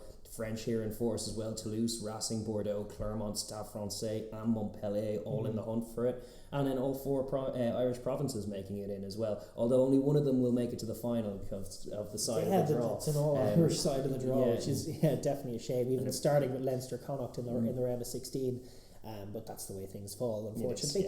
Then the Challenge Cup is actually still ongoing. They have one round to wrap up before they declare. They're also going to have a round of 16, but they're not going to have two legs, so they're going to use the week of the first leg to wrap up their pools. Then some of the teams will drop down. I think I have them here. It's Brive, Saracens, Bennett and Perpignan, Newcastle v Zebra, Edinburgh v Pau, Biarritz v Toulon, and Dragons v Gloucester. Some decent games. Not a lot of that's intrigue going there. to happen in April, so you don't have to worry about it. We were just kind of doing housekeeping for the European club footy, which has been happening in our absence, but we will now, like everyone else has had to, park it in the favour of Six Nations kind of merriment and all of that festive stuff, and be back for the crunch time in these tournaments post Six Nations. Absolutely, yeah. Just to touch base as well with some of the European club footy, we'll start with the top 14s, where there has been some interesting goings on. Toulouse have had a couple of slip-ups. They had a home defeat to Racing last week. And La Rochelle had a home defeat. They're both finalists from last year suffered home defeats last week. Montpellier, as you were saying, with that lovely try from April and a really nice Reinach try as well. 2 half-back tries doing for them in that regard. And Toulouse as well, bested 15-12 at home by Racing. So the rest of that round actually went to form because home wins all round. Yeah, but it's left the table looking interesting. Montpellier, despite their impotent European appearances, are second with a game in hand. They are 10 points adrift of Bordeaux, who have been going from strength to strength. Bordeaux are setting the pace this year for sure. Lucu and Jalibert in there as Very good halfbacks. halfback pairing. Lyon, who've been endlessly impressive, are in third. Toulouse are 12 points back from first place, but they have a game in hand on that, and they have 2 games in hand on Lyon as well. But they are for now anyway in fourth. Followed by Castres, La Rochelle, Clermont back in 7th, Racing back in 8th, despite their good European form and an away win at the weekend, but they're always a danger. Pau, then Stade Francais, then Brive, then Perpignan. Toulon have continued their shoddy form and are near bottom of the table next to Biarritz. Although they did get Ches and Colby. They did. I was going to say that he didn't help them. They still lost that game, but Ches and Colby made his first appearance for Toulon, which is obviously encouraging, and they're going to try and scrap their way out of relegation. It's funny to see Biarritz buried because they actually had a good start to the season with a few wins, but they've only registered 4 overall. They've slowed right down, whereas at the beginning it looked like Perpignan were the ones who came up from the Pro D who were way off the pace, but now Perpignan have managed to win a few more in recent times. So the scrap at the bottom is certainly more interesting than last year when we were just looking at Agen on their 2 points for the whole thing, and still very much game on, not much between those sides at the bottom. There are a few games this weekend as well. Not too many. I'd say Clermont v Bordeaux on Sunday might be the best of them. Lyon Stade Francais maybe, but it's taken a back seat. Let's be real. Six Nations time, but it is one of those intense tournaments that rolls on right through the Six Nations. There's many rounds to go, but the top tour's still in full fettle. The URC then as well, the United Rugby Championship. There are 3 games this weekend. I think they're just catching up with some of the COVID disruptions. I think on Friday night we see Ulster face Connacht at 8:05. Then on Saturday there's 2 South African derbies to choose from. There's the Bulls hosting the Lions at 1 and the Stormers hosting the Sharks at 3:05. No one will be watching any of those games if they go on at the same time as the Six Nations, but they are on this Saturday. Some insular South Africans will be into them, tuned into them. Yeah. It is interesting. The Safa sides, the Sharks have obviously taken a step above. The Stormers have come back into it and challenged the Bulls. The Bulls are definitely struggling now, and all of a sudden some of these Safa sides have figured out how to beat them, and now they're chasing their tails a little bit. But I think the intrigue will really arrive when we finally get to see some South African sides playing European sides and hosting some games. Yes, we desperately need to see that in this competition. Munster were so close, and then they all bailed just before Christmas. Munster, Cardiff, and it just became right at the peak of Omicron. They ended up getting locked in the country, and we just didn't get to see any of those games. The story of the competition is without a doubt in Edinburgh, who are top of the table. The 2 Scottish sides, Edinburgh and Glasgow, each occupying first and second. No extra games. Leinster have a game in hand on them all and could sneak to the top, but Ulster have been ousted by them. They've all played 9. The caveat that you'd add is that neither Edinburgh nor Glasgow played an Irish team yet. That's the real challenge, obviously, when it comes around, along with the trips to South Africa. But for the time being, they've been wonderful. They signed Big Boot Buffelli from Argentina, who's been a revelation for them. Absolutely, no, indeed. Edinburgh have been putting together some really good performances. Granted, they did actually lose last week. One of the first times I watched them since they've been doing their good campaign, and they weren't playing the same game at all last week. And they were kind of shocked. They came unstuck a little bit against the Ospreys. Have also managed themselves quite well during this time. That's true. Have eked off some good wins Speaking themselves. Speaking of the other, though, Glasgow put 42 on Connacht in the sports grounds last week. It looked comprehensively better than them, so they did in that particular game. It was very encouraging showing from a Glasgow point of view as well, because gone after fresh off some good showings in Europe, and they were completely blown away. Similarly, Cardiff got a big win against Leinster last week, much to our chagrin, but a last minute kick saw them get a deserved win. To be honest, we were off the pace. They were well coached. The better team. I tell you, they were ready for our defence. We shot out a line. We had brought that line speed that we love to bring, and time again they poked the little ball in behind and made hay. Yeah. And I gotta tell you, I was watching the Scarlets against Ulster as well, and like Ulster ended up winning the game, but the Scarlets were causing them all kinds of havoc at the breakdown. Yeah. And I was going, here we are rocking up to Six Nations times, and all of a sudden they're ready for us. Yeah. They're dialed in to cheating and to doing the Irish in, and I was getting that bad feeling ahead of this game this week, which I did call us to win, but we shall see what happens. Yeah. And then in Premiership Rugby, which has arguably been the most aesthetically pleasing of all the leagues, it's been really, really fun. There's been some surprise results, I think, with the loss of the internationals. You saw Saracens and Leicester and Quins all losing at the weekend. Yeah, Saracens to a major comeback, wasn't it? Sale came back which from, isn't from their MO. Not at all. I was surprised to see that at all. Like, normally a very defensive-minded team, but they racked off a load of consecutive points to steal the game from Saris. Exeter took a loss as well. So right. It was just a weekend of the top sides losing, but there's been some really entertaining games. Yeah. Quins have been the pick of the teams, but there's been wonderful games going on. Premiership still fun to watch. Leicester still the big story of the year, although they have registered some losses now, but they are still firmly top. Yeah. And the game of the weekend is on Sunday as well. 1 o'clock kickoff between Quins and Sale. That'll be a doozy. That's a good game. Quins offense v defense kind of vibe as well. Good match of styles, but Quins are missing more players. Sale, by the way, Faf de Klerk and Manu Tuolagi set to start this week. There you go. Isn't that a game changer? That's something for when the Six Nations rolls around and you're lose glad. a Rafi Quirk, gain a Faf de Klerk. This is good. Sale could be about to make a run here, folks. They could. Sale are very, very good. I do rate them, but the health of that competition is not in doubt. It's a very, very strong one. The Premiership. And all of those European domestic leagues will be rolling on, same as the Premiership. Those games do roll on throughout the Six Nations, but they do take a back seat now to some of the international footy that is going on. In other rugby in Europe as well, we have the Rugby Europe Super Cup, which we were mentioning as well. That is it ongoing? The regular season is pretty much wrapped up. They've actually got through quite a lot of games, and they have their playoffs ready to happen, which take place in April. So there is one game outstanding, which will be a jostling for position of the Eastern Conference between Black Lion and NSI STM, the inverse fixture where NSI, the Russian team, managed to beat Black Lion. The Georgians, I don't doubt, will come back hungry in the rematch of that one. And they obviously are top of that table, 4 points clear, so a losing bonus point, in fact, will see them top that table. Right. On the other end of the scale, the Lusitanos, the Portuguese side, topped the Western Conference. That's wrapped up, 29 points, 6 wins from 6, awesome. nearly all with a bonus point, just one not. And the Iberians won 4 from 6, beat Delta and Brussels from the Netherlands and Belgium, home and away. Kind of going to form. As Rugby Europe would illustrate, the Rugby Europe Super Cup has kind of gone with that. Yeah. We have the Portuguese just ahead of Spain in the Iberians, and the others a little bit off. Home and away winners. So we're likely to have the 2 semi-finals be Black Lion hosting the Iberians from Spain and the Lusitanos hosting NSI STM, the Russian team.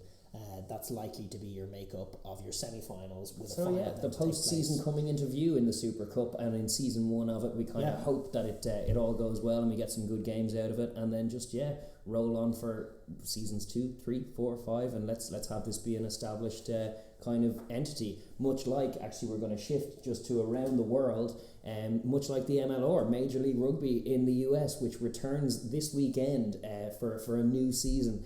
I'm very excited by it. Much like the Rugby Europe one, it is all broadcasts on the Rugby Network, so you can watch it. You can watch the games live. They do good highlights packages. They actually you can watch them back, not live, the full games as well. And unlike the Rugby Europe ones, the mixing and production values on it are very, very good. Yes, you get some good commentary as well. Sometimes you get some American colleagues who are a little adrift of what's going on. But that's always fun. A lot of the time you get very good play calling, and you've got these great games. You've got a new franchise this year, the Dallas Jackals. That's right. Back into the mix. You've got NOLA, who are my team. I think I've decided to back the New Orleans guys. Yeah. You've got the Giltinis are champs coming in. Those sexy LA Giltinis playing lovely rugby. I feel like we need an Eastern Conference champ now. We've had Seattle twice. We've had the Giltinis. I'd love to see one of the Eastern teams rise up. Sure.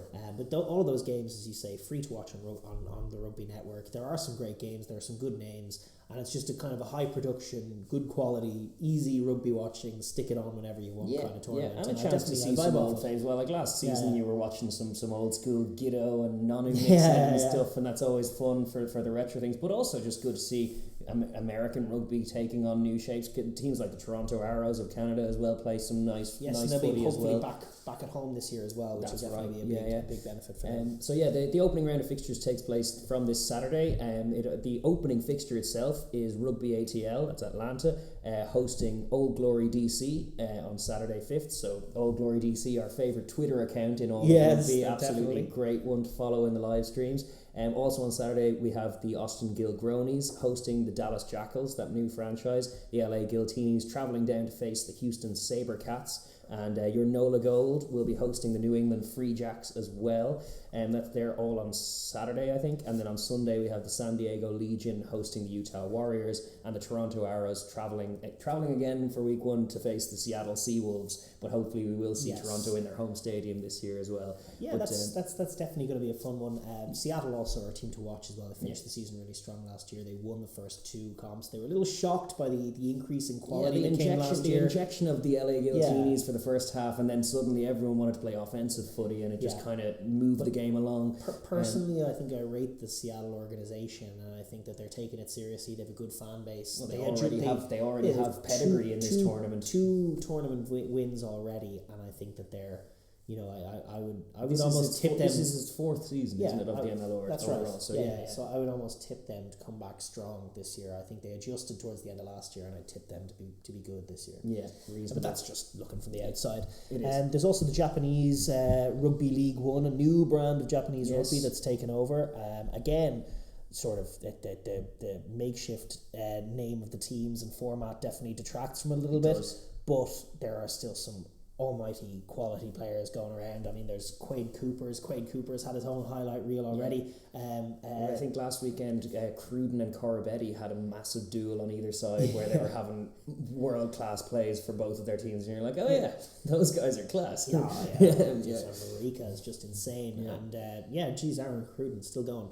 Obviously, one of the talking points from the top league has been the return of Izzy Folau to the field of play. He's been and lighting it up. D-Mac has been over there as well. He's been lighting things up. Izzy Folau, we're going to have to get used to that. He's going to be starting for Tonga come year's end. All of these things with player eligibility now will change all of this dynamic Izzy as well. Folau and Charles Piatow and Malachi Fekitoa into one pack line? Yeah, it's a good question for the Tongan coaches to answer. Indeed. But lots of really good talent in Japan Rugby League 1. I think they played, is it 5 rounds? Most teams have played? No, they played 4 rounds so far, and there are 6 games going on this weekend as well. The Shining Arcs will face the Wild Knights, the Brave Lupus versus the Blue Revs, Verblitz versus Black Rams. Those are all on Saturday. And then on Sunday you have the Green Rockets versus Kobelco Steelers, Eagles versus Kaboto Spears, and Red Hurricanes versus the Sun Goliath, who are no longer Suntory. I think they're something else, but they're still the Sun Goliath and still finalists from last year, still very good. So some really good teams in that, and some lovely rugby on the show. They did do a rebranding. It's no longer the top league. It's now the Japan Rugby League 1, which I personally don't like, as it sounds like, English Football League 1. I just don't know why. I don't know. Top League was a perfect better than name. Japan Rugby League 2, I guess. But we're also going to have Super Rugby in the coming weeks. It kicks off on February 18th, so not just yet. There's some build up going on at the moment. There was a lovely video out today actually from Moana Pacifica naming Sikopi Kepu as their captain, and they kind of surprised him with it, and he was tearful. I don't know. They like some of those Pacific teams, when they come together, they have a vibe and an energy about them, and they're going to start quite infectious. And it does translate to the rugby pitch because they play with vibe and spirit. I have a new favourite already. I mean, we want Moana Pacifica to do as well as is humanly possible. Absolutely true. And they start this week against the Chiefs in a pre-season game. Yeah. That'll be their first game. It'll just be interesting to see what they look like and whether they can cope, obviously, what the Chiefs are going to be bringing. And then the Crusaders obviously are looming in the background with a Pablo Matera to unleash on the world. Yeah, no, that'll be scary. They will go in as favourites. Oh, they will. They will, of course. No, the only other rumblings from it was that the Australians are talking about maybe hosting it. I think part of it is I think the Western Force are going to have to move home camp because of COVID measures. And then Western Australia is like closed off entirely. That's right. So there's talk of rearranging some of the fixtures in terms of location, but they're not going to change the date. It is still going to kick off on 18th as scheduled. So all of that is still up in the air, but we are not yet in Super Rugby mode. However, and actually Slar is the other one of that. None of that is forthcoming just yet, but there is still a fair bit of club rugby going on around the world, so it always is good to keep abreast of it. And the other bit of news as well is the Sevens, which has been rolling on in our absence from YouTube.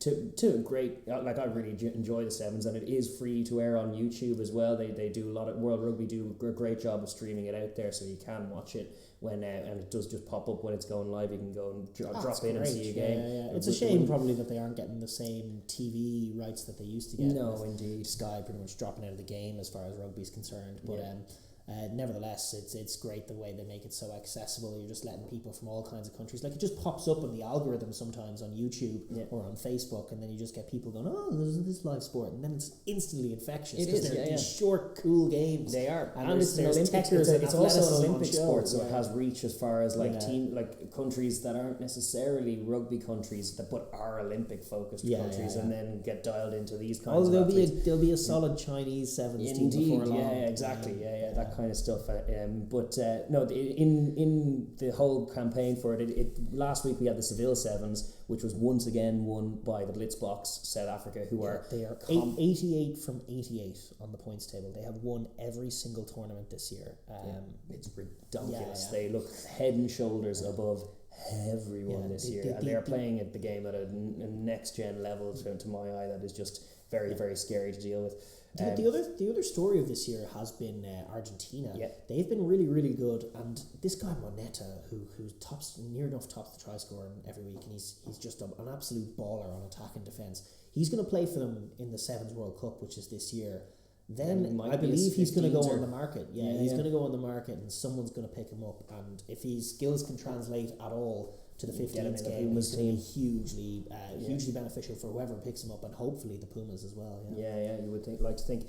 While our own charges keep losing to that particular Argentina team, right. Ireland, they're doing their best. They did it in the bronze final last year. It was actually Australia managed to get second. Australia also looking a competent side, but they were also blown away by the Blitzboks in that final too. But it was 7-7 at half time. It was. But their women took the gold in Seville, the Australian women, so credit to them. And actually Ireland's ladies got second with that one, so that was a good showing from them. Yeah, their first ever final, that was right. And then they took the silver. A good showing for them. But the Sevens series actually does take a break now, so we won't have to consider it all throughout Six Nations. The next time we'll be talking Sevens, they're taking place in Singapore on April 22nd, so that's a ways away now, so we can just park it by saying at the moment South Africa are playing the best Sevens rugby in the world. We aren't seeing quite enough of Fiji or of the All Blacks. There are a few still who are just it is a tough one logistically in this COVID time, because they do just globe trot and bounce around. Yeah, well, you're talking with all the quarantine rules everywhere. You're talking about not seeing your family at all. Yeah. If you do go, like that's basically the commitment that you're making. But with all of these gap weeks, you're going to get very little want to be remunerated for that, and a lot of them aren't, and that's why certainly for like our own gripe personally is that Jordan Conroy, our best Sevens player and fastest Irish player ever to wear a green jersey, he is not with the Sevens. He's on a reality TV dancing show on doing Dancing with the Stars in Ireland, and he was introduced on that as a retired rugby player. He's like 27 and the fastest man in green jersey, and he's now retired. That's no good. You got to pay them in. You got to pay them in. You got to pay them in, and then like certainly for teams like your Fiji and Tonga, these teams are so integral to the kind of texture and the colour of the Seven series overall. It is still a little diluted with their absence as well, of course. So hopefully, as things get a bit more normal and as we roll into summer, maybe we'll see more of these teams return to the Seven series. Yeah, absolutely. Now we're going to move on. We're going to wrap up the show, as we have to do after wearing the ears off you for hours on end. We're going to wrap up with the rugby news of the week. And we're just going to start with a couple of bits of logistics news for Tier 2 rugby, which is going on. Asian rugby is getting its schedule to return for the first time since 2019. The main international rugby tournaments are going to return in May and June. Hong Kong, South Korea and Malaysia are all going to play each other in the Rugby World Cup qualifying between the 27th of May and the 4th of June. And the winner of that is going to face off against Daragh with all of their men and get hammered, and then be there. And that's going to take place in July. And then we also got the announcement of the Rugby Africa Cup. Remember last year we had the shadow boxing stage and the qualification stage. Well, it's going to take place in Marseille, in Aix-en-Provence in France, from the 1st to the 10th of July. This is going to be a 10-day period with 3 games, quarterfinals, semi-finals, finals.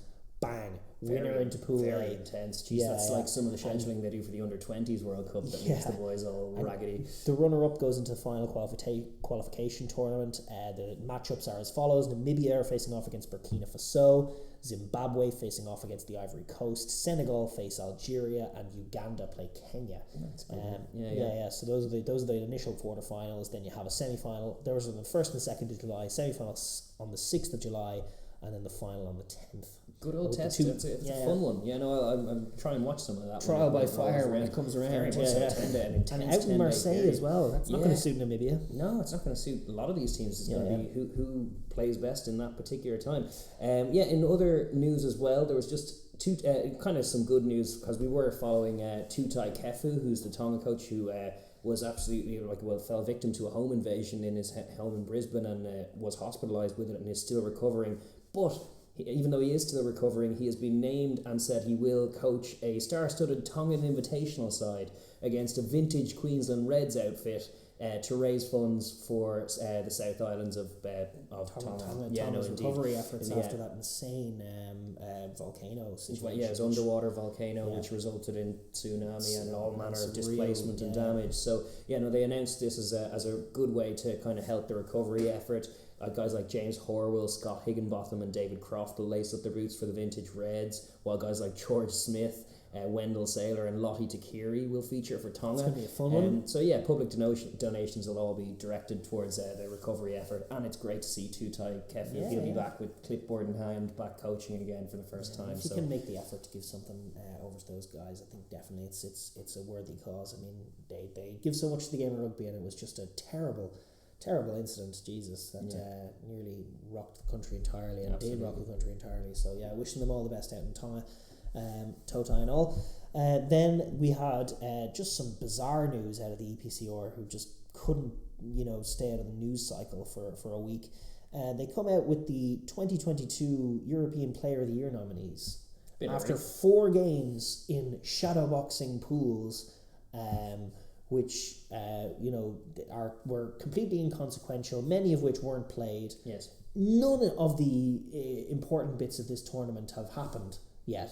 Yeah. And now they have not come out with the Player of the Year nominees. Yeah. And this is stunning to me. If the Player of the Year mattered at all before, it certainly doesn't matter now, because this is nonsense. I mean, the Player of the Year is yet to be determined. Indeed. He's going to make plays in the games that are to happen in April, like those big games. That's what's decisive. All of this is nonsense. But then it's extra nonsense as well, because they just pick names. Yeah. Antoine Dupont has played 60 minutes. Yeah. He's on the list because he's Antoine Dupont. How could he not be? It's a joke.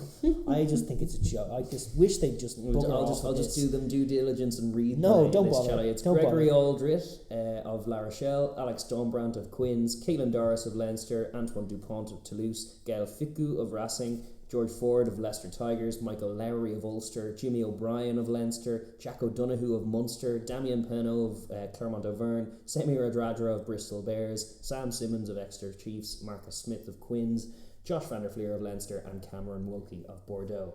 That is the list so far. Except it could still be Sexton. Yeah. It could still so easily be Luku. What if he comes to life and scores a hat-trick in the last 16, and then Jimmy O'Brien, as good as he is, he's in the team on the merit of scoring 4 tries against Bath. Yes. That game doesn't matter. the games that are to come matter. I mean, it's just, what a joke. No, indeed. take it back, EPCR. Just run it back. Just announce just another long list of Leinster not liking the EPCR in their latest showings. Well, I just think that's just silly, isn't it? Silly. Like, I mean, anyone could be the player of the tournament from here. No, like, there's nobody ruled out from that competition because none of the consequential games have happened. So that's just silly. Yeah. Anyway, we're going to move on from that nonsense and on to the latest news in the signing carousel that's going on in the European rugby. Oh, yeah.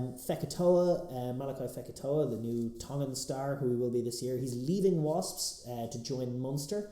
Actually Jimmy Gopperth, he's leaving Wasps as well, and he's going to join Pollard in Leicester, if you'll remember. Pollard coming in to replace George Ford, who has been signed by the Sale Sharks to replace Adge McGinty, who's been signed to Bristol to replace Callum Sheedy, who has opted to take the bench spot for Bristol next year when he's ousted by Adge McGinty.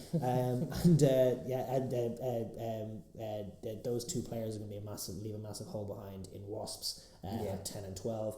So I dare say that they'll probably have a look at maybe Callum Sheedy just to complete the little row. And obviously if Fekitoa is going to Munster, that further spreads rumours of the departure of, or potential departure of Dale Lindy, although that hasn't been confirmed or rumoured yet. They can't have an all... the RFU wouldn't let them have an all foreign centre partnership. It just cuts off any potential for developing players in that position. Indeed.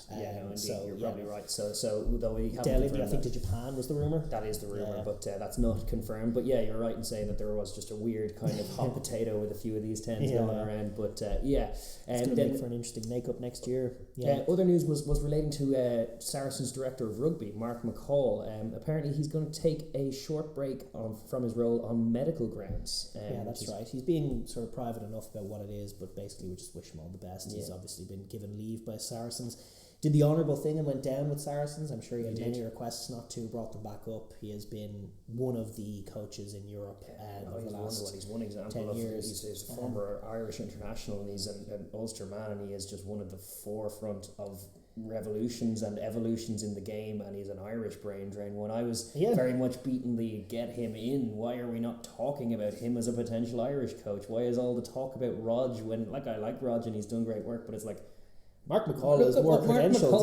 Look at Mark McCall. For sure. But listen, in the meantime, anyway, we wish him all the best. And one of the finest minds in rugby, and can't wait until he's back doing what he does best. Yeah, well said. I agree entirely. Listen, well, with that note, at the end of this long haul, we're going to wrap up the show. Listen, thanks so much for joining. It's great to be back for 2022. We're going to be back week on week, looking at all these test rugby that's going on. It's going to be very, very exciting. The Six Nations, so close, so brilliant. You've heard it all at this stage.